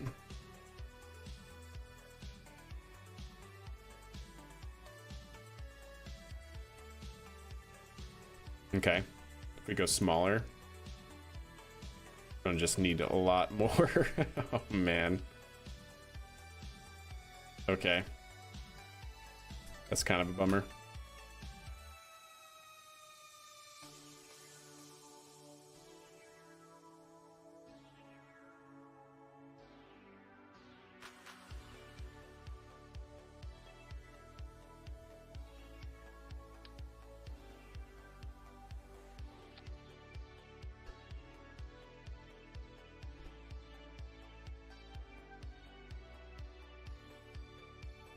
Oh, and I can't do that either. Don't have a gun, chat. This is gonna be tough. This is gonna be tough.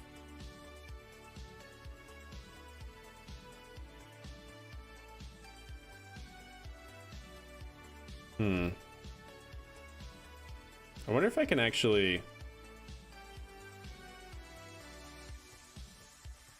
Trying to think here, chat. What do we do? What do we do? I could try editing the fairing here, so that way maybe we can close down here and kind of, like, is the door collidable? The door is not collidable. Wait, where's the actual... Wait, what?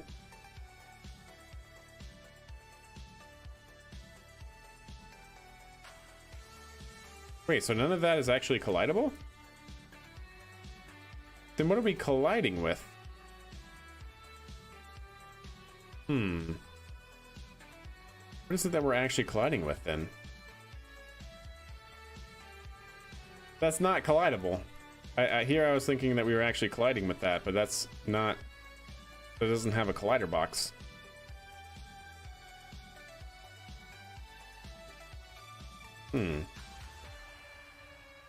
I wonder if we just give it a little bit more room there, even if there's like a small gap, if that'll be better. Yeah, exactly, Chief.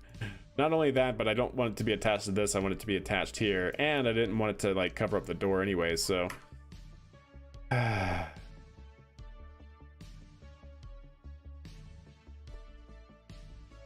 Or actually, where's the, Yeah, no, that's fine. Okay.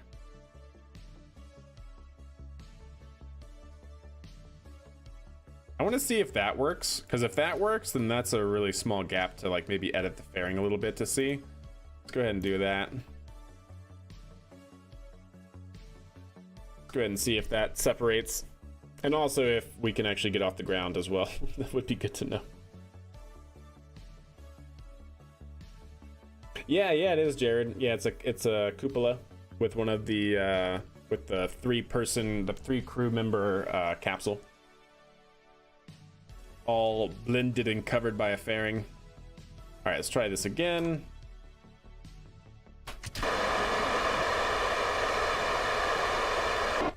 Well, that worked out fantastically. Oh, but that did not. It came off eventually.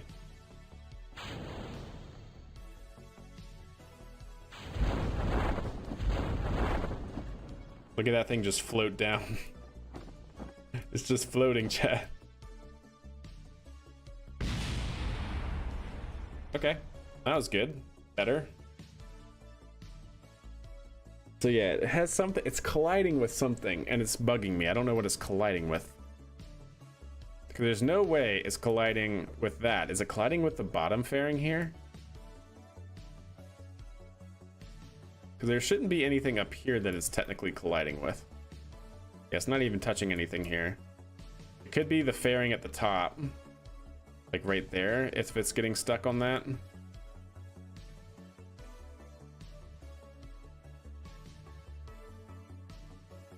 Could be that.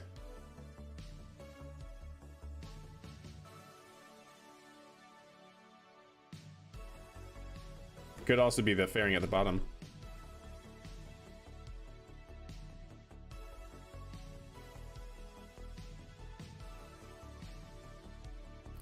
I don't think it's the lights.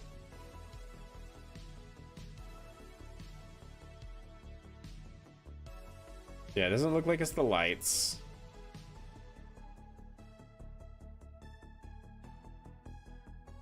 Oh, wait, is that it?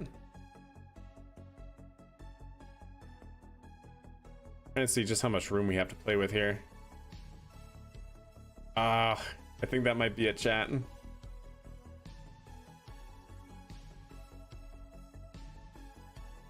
That might be where we're hitting. I mean, it's definitely inside, but the fairings have a collider.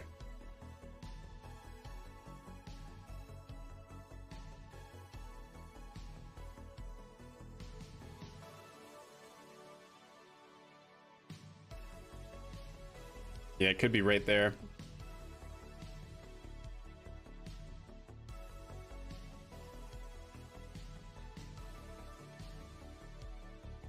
Hmm. It's so close though. That's the issue. That's the thing. Don't hate me, but the cupola section makes it look like Starliner, but not in a bad way. It's a cool capsule design. The Starliner looks like that due to its service module. Indeed.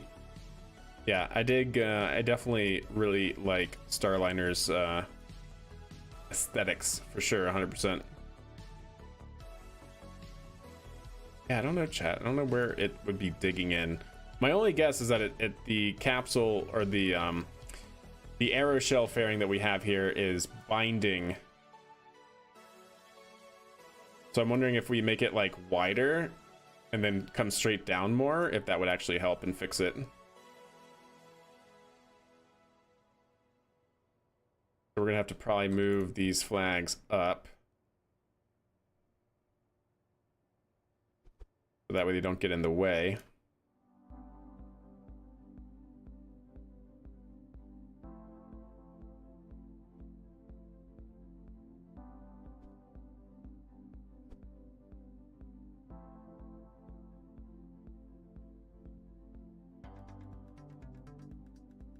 Okay, stand by, chat. I'm gonna have to figure this out. Edit fairing.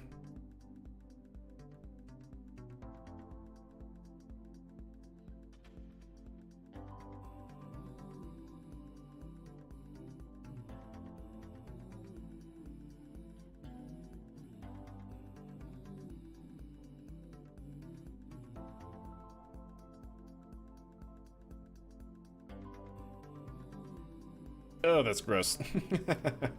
But I do wonder if that helps. But yeah, I really don't want to do that. Also, where did the flags go?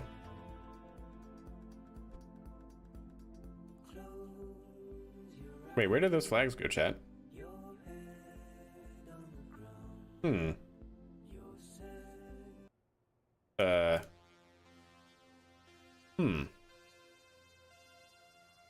Where did the flags go?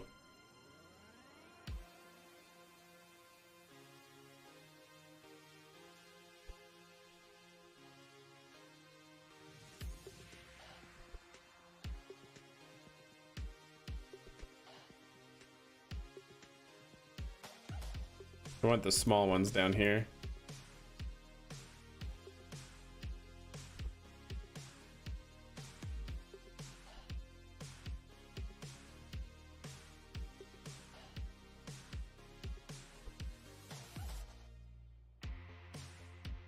Okay. Will you allow me to edit the fairing? It deletes? The flags actually get deleted? Or will they come back? That's the question.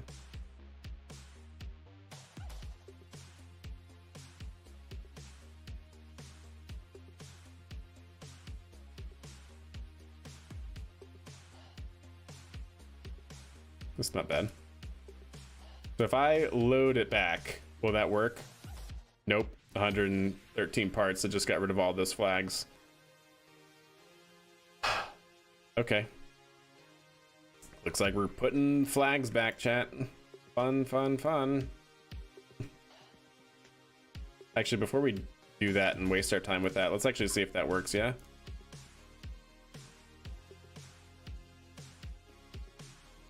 Oh, goodness. This is taking way longer than I was hoping it would, chat.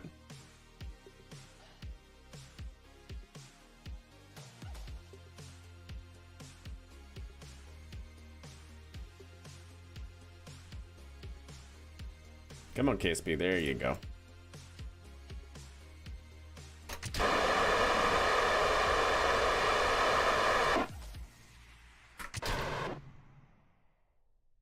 Okay. It's not that, it's still getting caught up somehow. Although that did work. Like, it did separate at least, so that's good. Oh, that's probably not good. Interesting, interesting.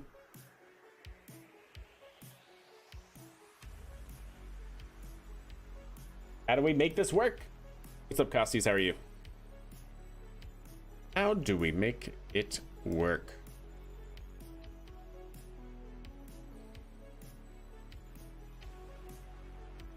All right, let's see, like, does going straight out like this and whatnot help? I'm trying to see, like, how much room do I need to give it?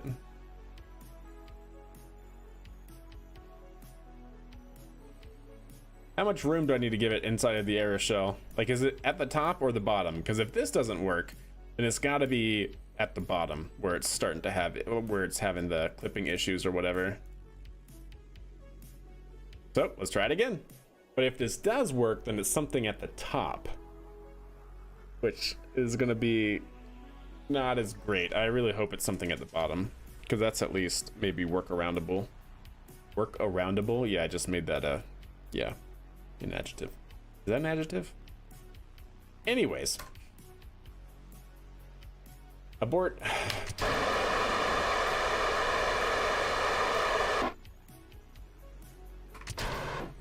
That was definitely faster, but it still got caught.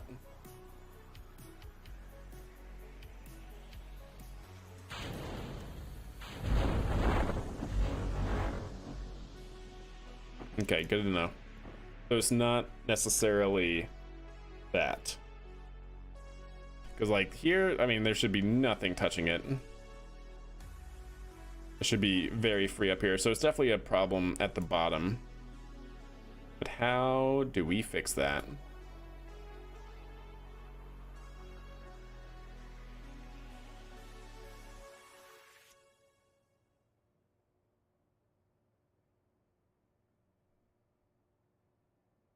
What happens if we do something like this?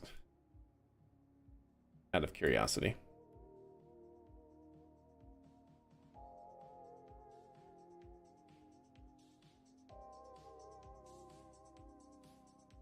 Oh, that's probably gonna get really caught, but anyways. Let's see. That's probably gonna be detrimental, actually. Oh no. Ah, worth a try. Yeah, that's what I was thinking as well, Jared. That just seems, I don't know if I want to go that big, because this is a big capsule, and so you have your entire aeroshell that large. Like, that seems like larger than even the service module. Like, you're talking about encapsulating the service module as well. That seems gross, because the service module's all the way down there. But we'll see.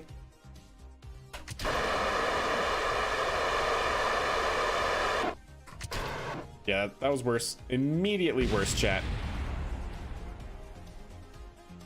Immediately worse.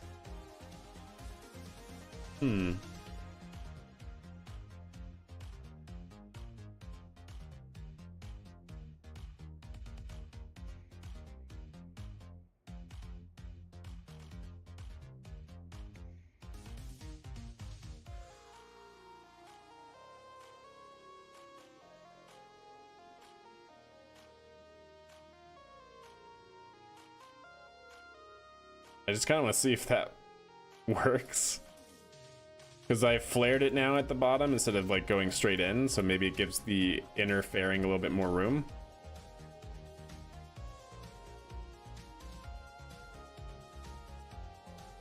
Oh, just wider than like cupola. Yeah. Yep, that'll be probably the final test that we do.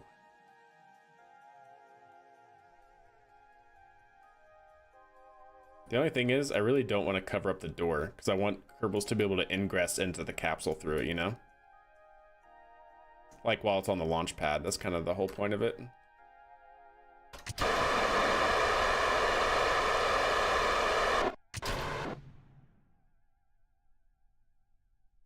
Okay. It just needs to have a slightly wider base. There we go. We did it. We did it, chat. We figured it out. So it's at that very bottom part, I think. Let's see what we can do here. Edit. So instead of doing something like that, why are you giving me music with words when I tell you not to?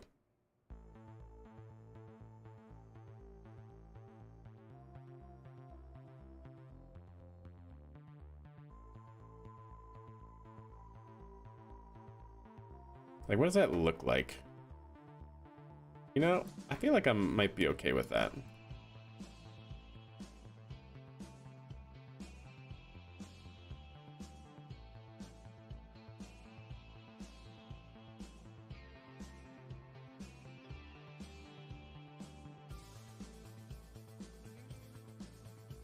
Oh, they would like to not cover up the door so it can actually come up a little bit.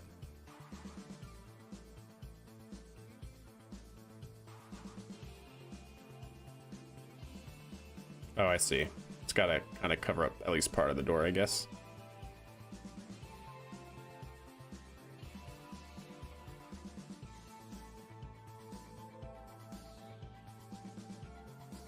Okay.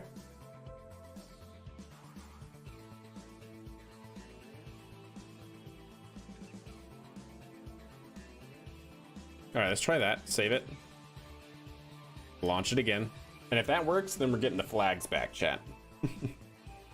We're putting the flags back on it.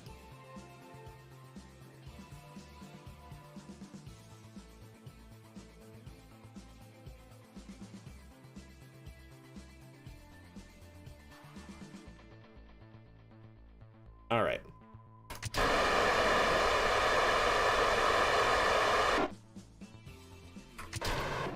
Okay, it's still caught on there, but very, very little. All right, 1 second. Let's try one more thing here. All right, couple more tweaks.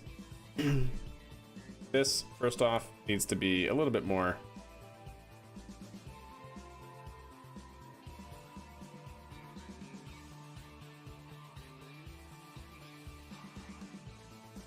Yeah.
I want to see if it'll hang up, but I want to see if it will actually now separate now that we figured out the launch tower. Because if it does, then I don't know if I care. Because that looks pretty slick and yeah.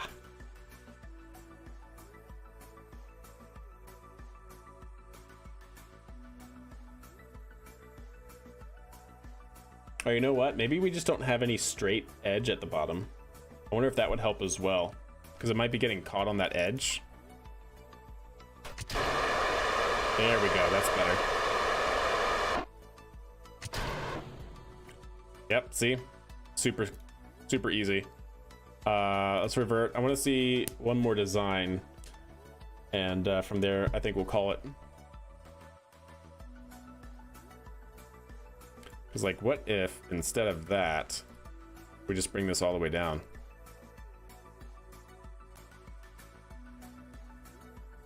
Just out of curiosity. Or, like, almost.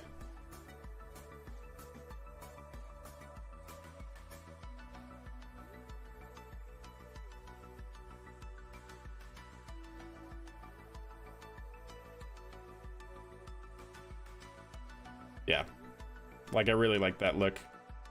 So if that doesn't hang up to the point where it causes problems, then yeah, I think we found our shape here. Was there anything else I wanted? I don't think so, right? That should be good. That should be the last test, and then the flags back if this works.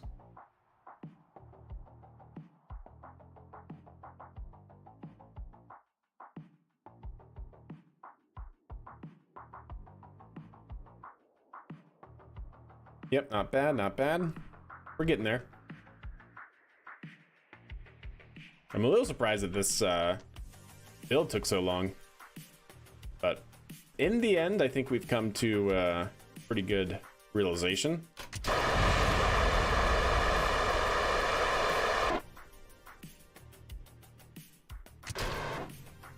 Uh-oh. So that one did cause too much of an issue.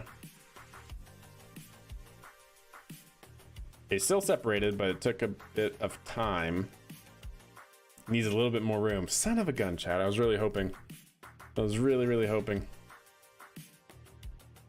All right, a couple more things here. I do want to see one thing.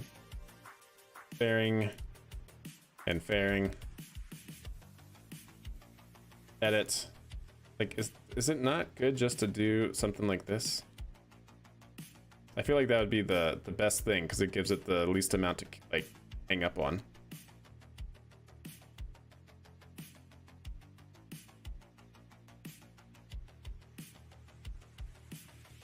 Because it's like a actual cone shape now, so that ideally, unless it needs to like come around an edge point, like that should be the smallest cross section for it to get caught on something. So let's do a quick test there. It's probably not going to work, so at that point we'll bring it down to the straight that was working before, and then we'll call it if that works.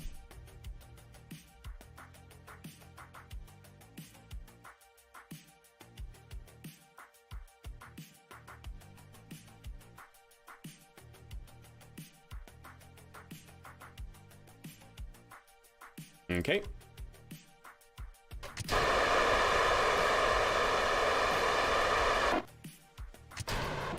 Oh, that was easy. See what I say? The cross section, the smallest cross section that should keep it from impacting or getting caught on something. Let's try that one more time. I want to make sure it's repeatable. Making sure it's repeatable, chat.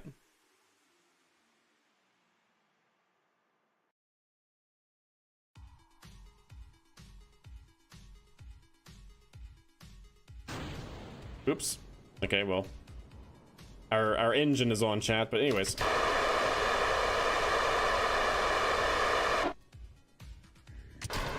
Oh. Okay. Yeah.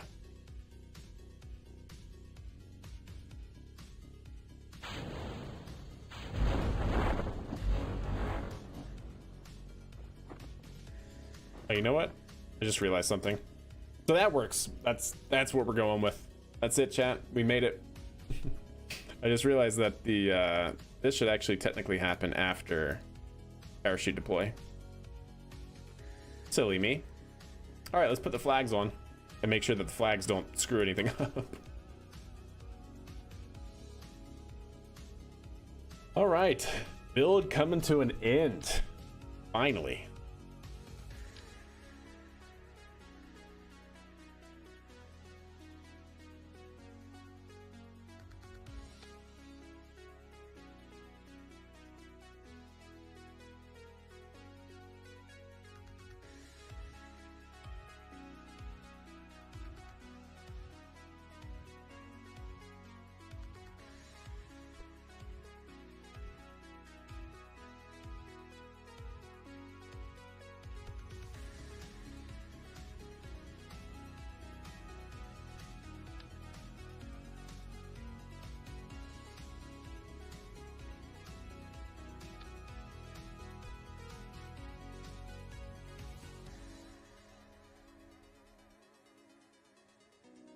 Okay, looking sleek.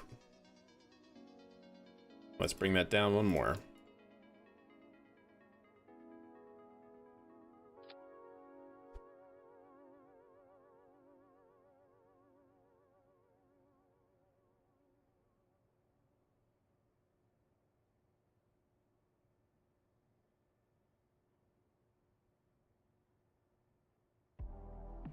There we go.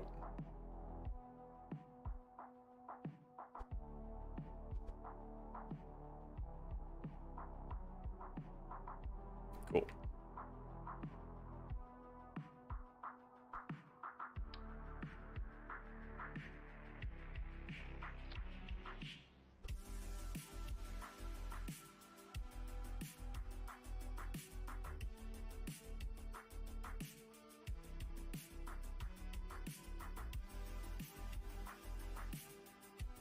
There we go. Save it.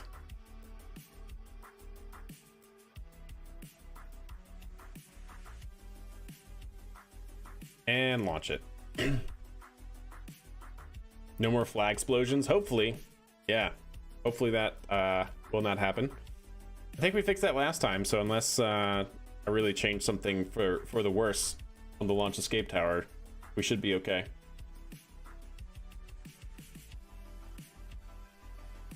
All right, here we go. And 3, 2, 1.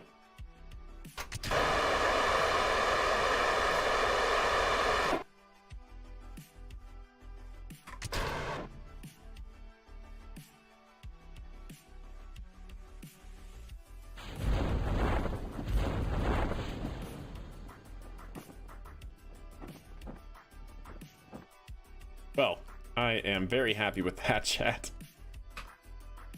Very happy about that.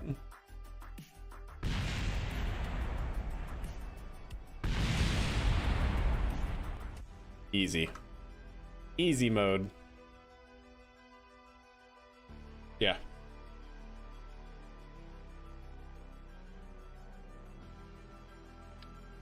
Well, there it is.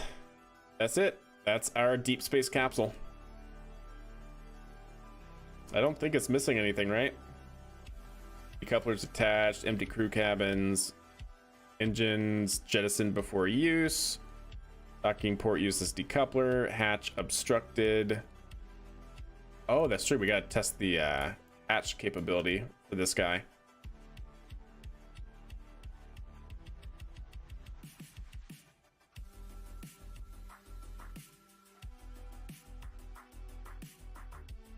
That was pretty solid build. Took a little longer than I was thinking. I thought this would be a simple capsule build, but oh boy, was I wrong. But it blends very well.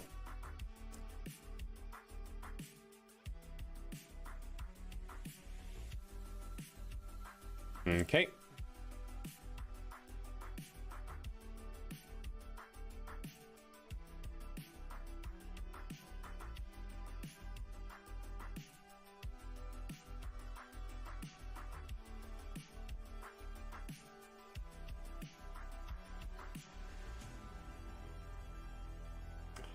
Hatch is obstructed, chat. All right, stand by. Let's see if it's...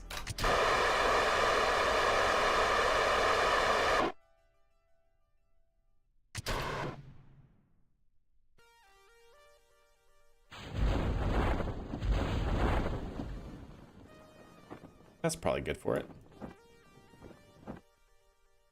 Hatch is obstructed. Oh, that's such a bummer. Oh. Oh no.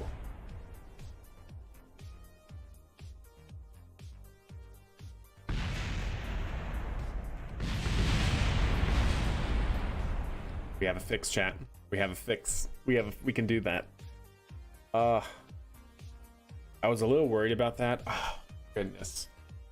Okay, good news, chat. Everything can stay the same both above and below the capsule, I'm pretty sure. Like all of this can stay the same.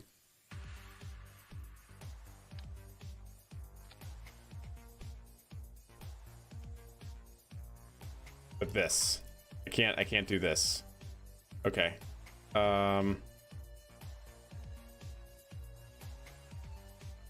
Okay. Let's just go ahead and delete that. I know. Drastic chat.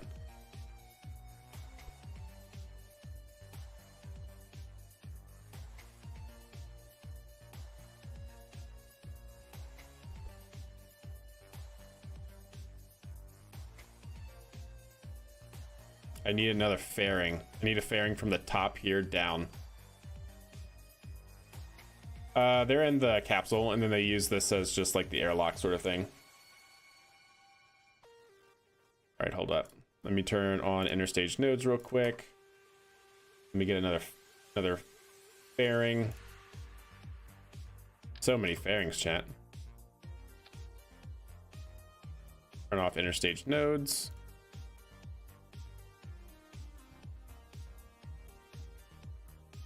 Okay, let's get our jigs out real quick.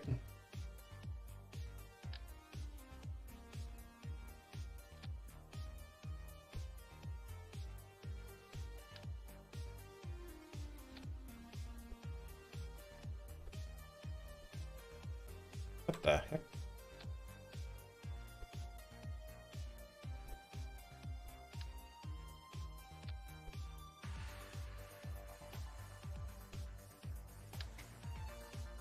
Speed fix, chat. We're speed fixing here. I'm really hoping this will be an easy fix.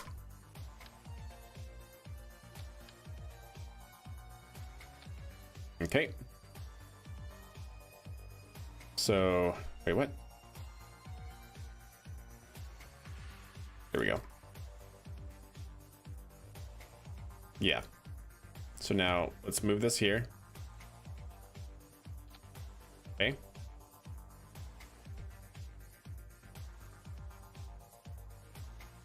Let's do that.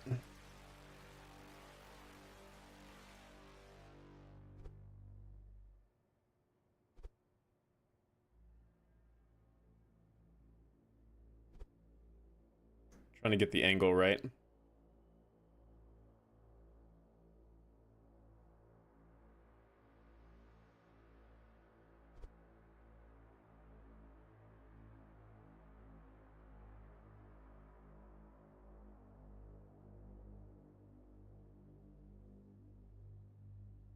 Okay, that looks pretty good.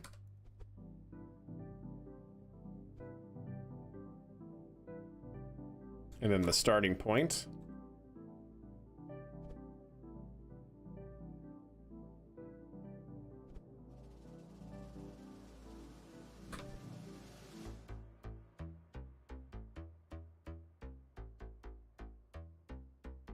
I don't know how we're gonna do this exactly, because I think the fang's gonna be too big.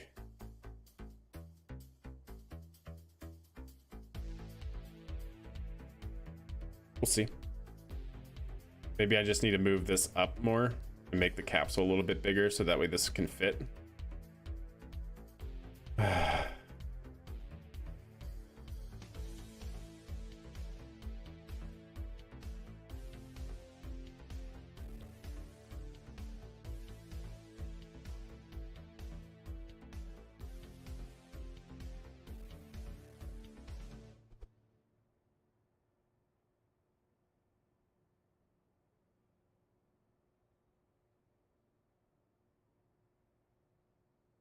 It's going to essentially have to be going down to there.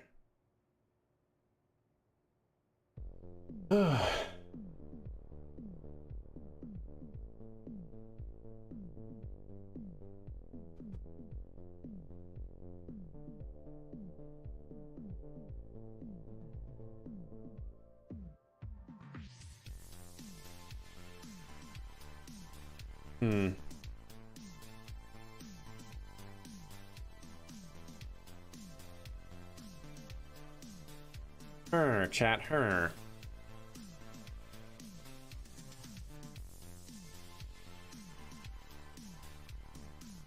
I am going to need to make that part bigger, which kind of sucks because we can't easily.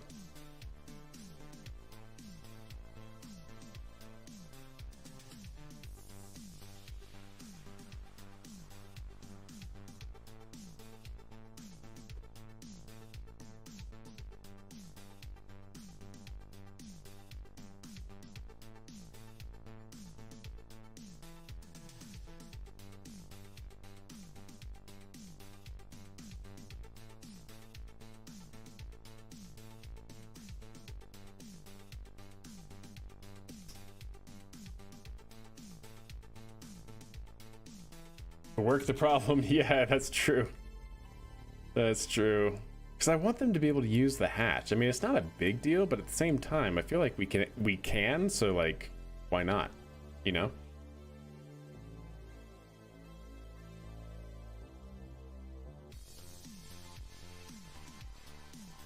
And I think to do that, we need to have the fairing come down to here instead of going through the capsule or the cupola.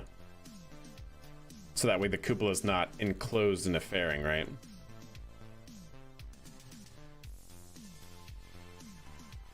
I think that's what we got to do.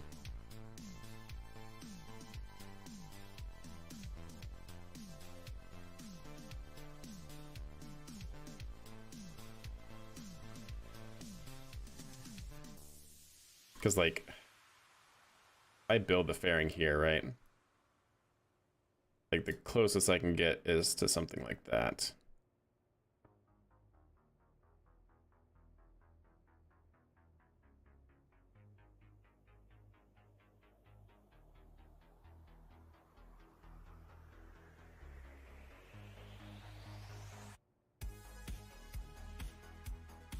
Why won't you let me place the cross section? What are we colliding with?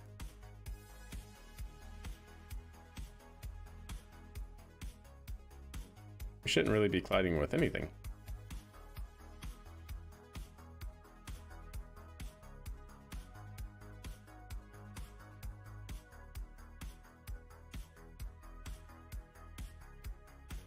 There we go.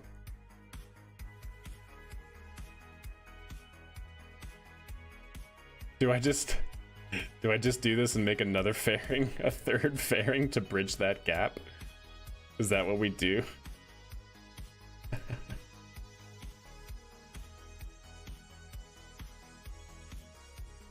I kind of think that's exactly what we do.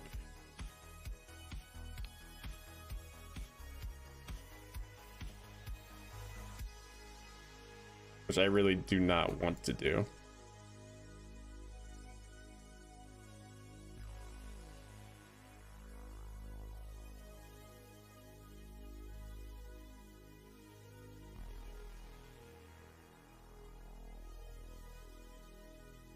Oh my god. Can I please click the part that I want? Thank you.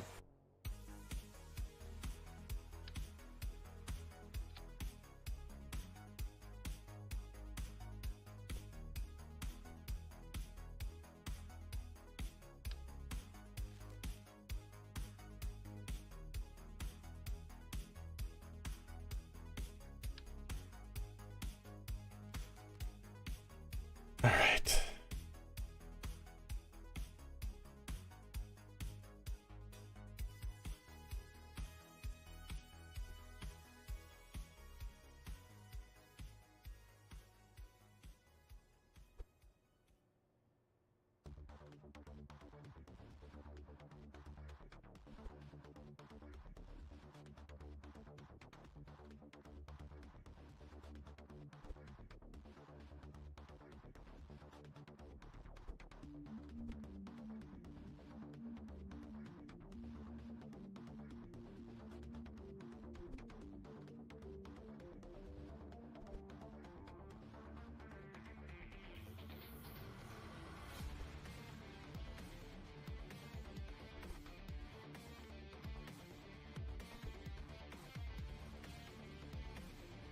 So I just needed to cover up that little gap right there. That's it. That's all I need.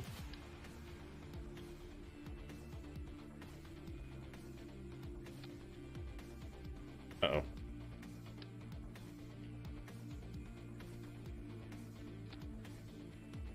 Okay.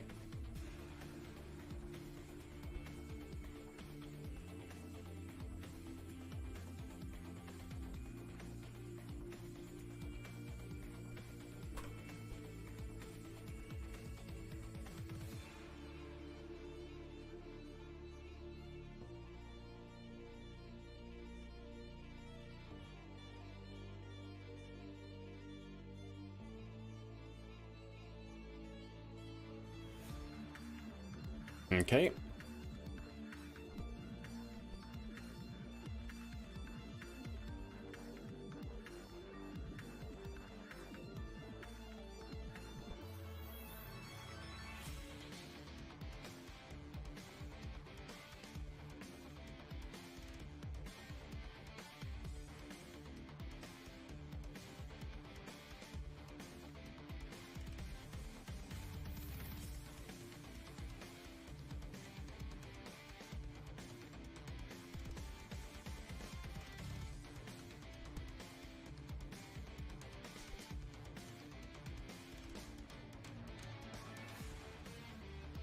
Oh, we're so close.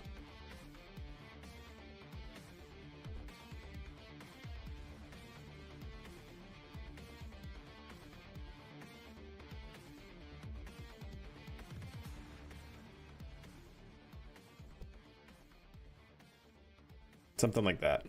Okay. Now that we have that, take this fairing. Move it all the way down. Out of the way. Just take you. Build it.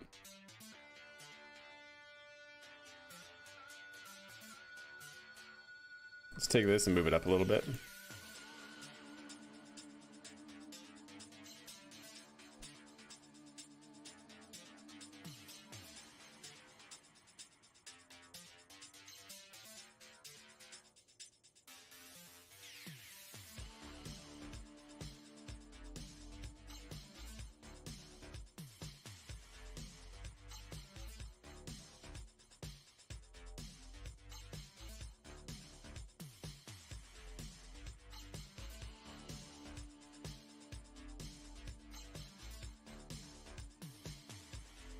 All right, let's see.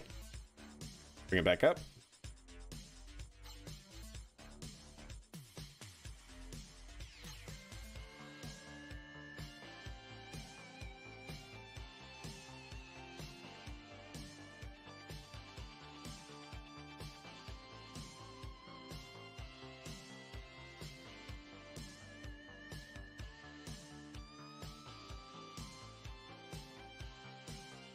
It's very close. Need to go not so wide at the base here.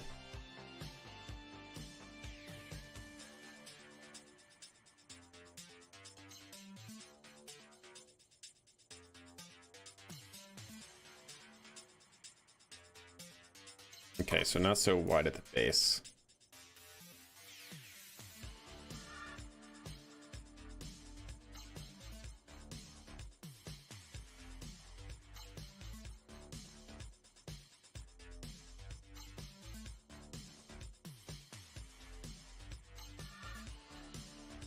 Okay, let's see what that does.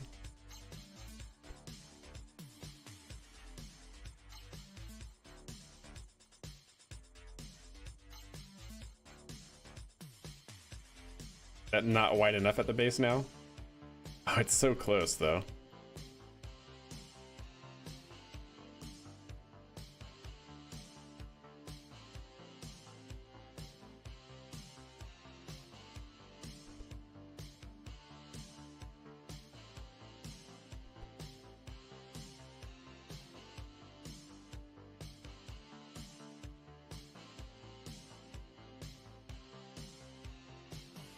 Okay, we're so close, chat. Oh, but this is so painful. Hopefully, what is this? Four times the charm.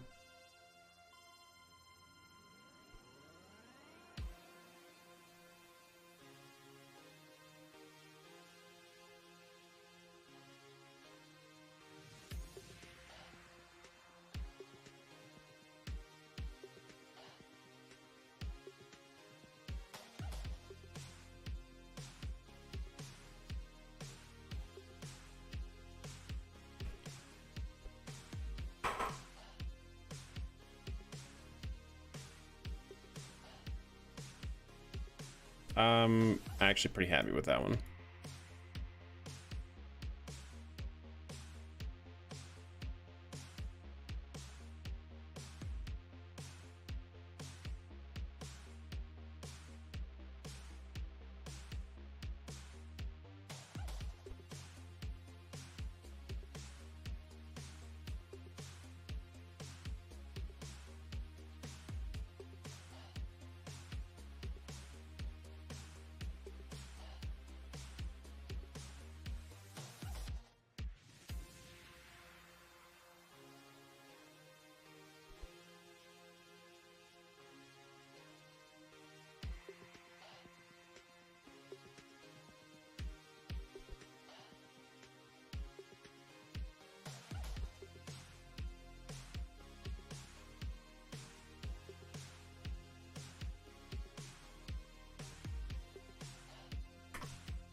Okay.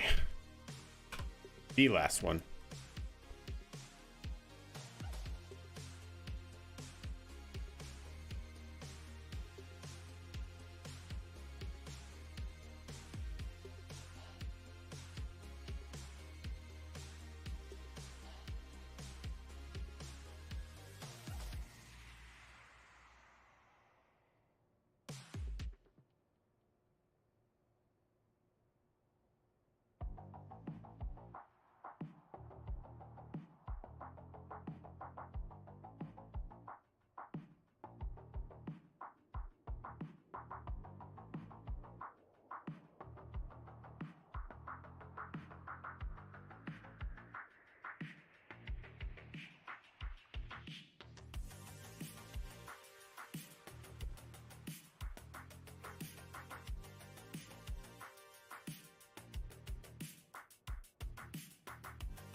There we go.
Get these batteries placed in a better spot.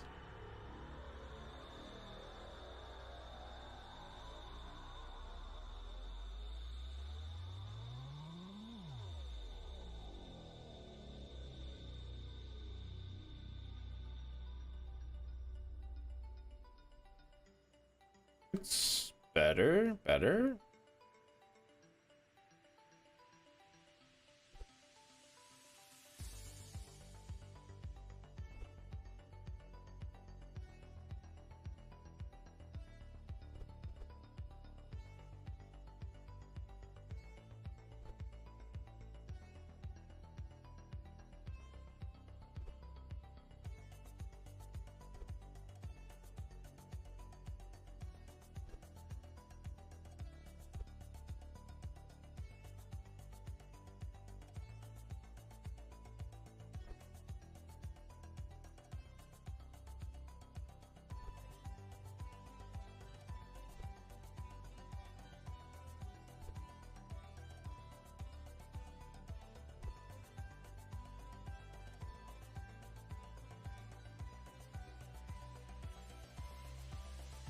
Yeah, I gotta admit, I liked them where they were originally. Just kind of a bummer, since we had to re-angle the capsule shape.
All right.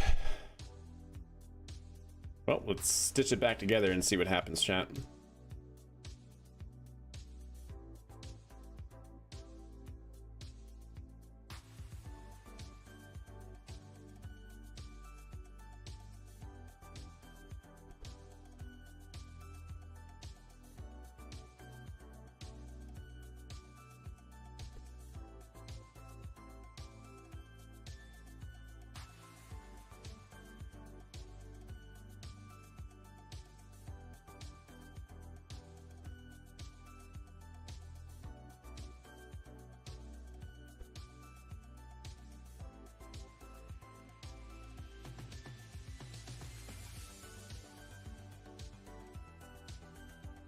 There we go.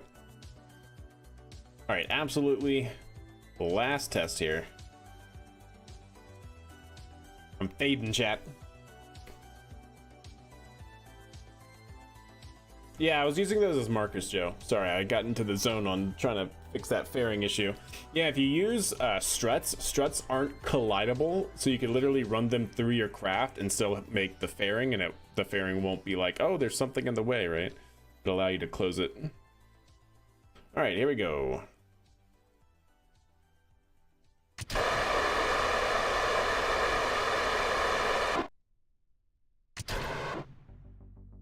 Okay. Oh, I forgot to do the whole fairing. Good to know. Good to know. Posture check, you got it. Yes, indeed. All right, we did that. That's good. Let's turn the fairing off. We don't need that. Fairing stage, that's good. Fairing staged. Okay, we don't need any of that. That's fine. Let's make sure there are Kerbals in it. At least one. Let's see if that fixed the issue. If it didn't, that's a bummer. Hopefully it did. We'll call it. We'll call it there. Come on, KSP, load up. You can do it.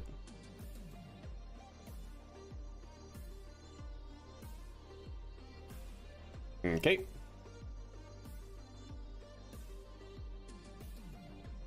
So ideally, we can go into here, get the capsule, wherever it is. This goodness. There. No? Please let me. There we go. Okay.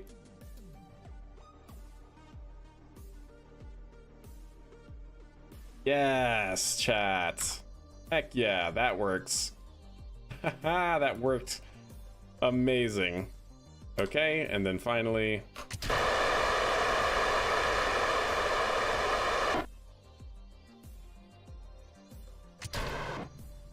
Uh-oh.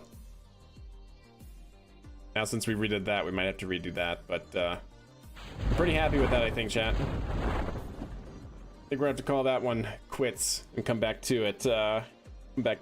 Probably Monday. Yeah, probably tomorrow. Well, it's good. It came together in the end. Just a little bit more fairing tweaks, but for the most part, I think it's there. Probably gonna have to, because we made the fairing a little bit wider at the base, probably gonna need to come out to here and then straight down like we did originally. But we'll figure it out. We'll figure it out. Anyways, that is going to do it for me, chat. I hope you guys enjoyed the stream. Perfection, we're getting there. We're getting there. But yeah, so hope to see you guys tomorrow. Have a wonderful Monday, wherever you may be. Yeah, have a good Monday, chat. We'll be back here. We'll continue working on the CEV. And hopefully be able to get into some Munar flights tomorrow. That's the goal, chat. We got to get into testing. We have a lot to do. We got to get into testing. So, have a good night. See you guys tomorrow. Ta-ta.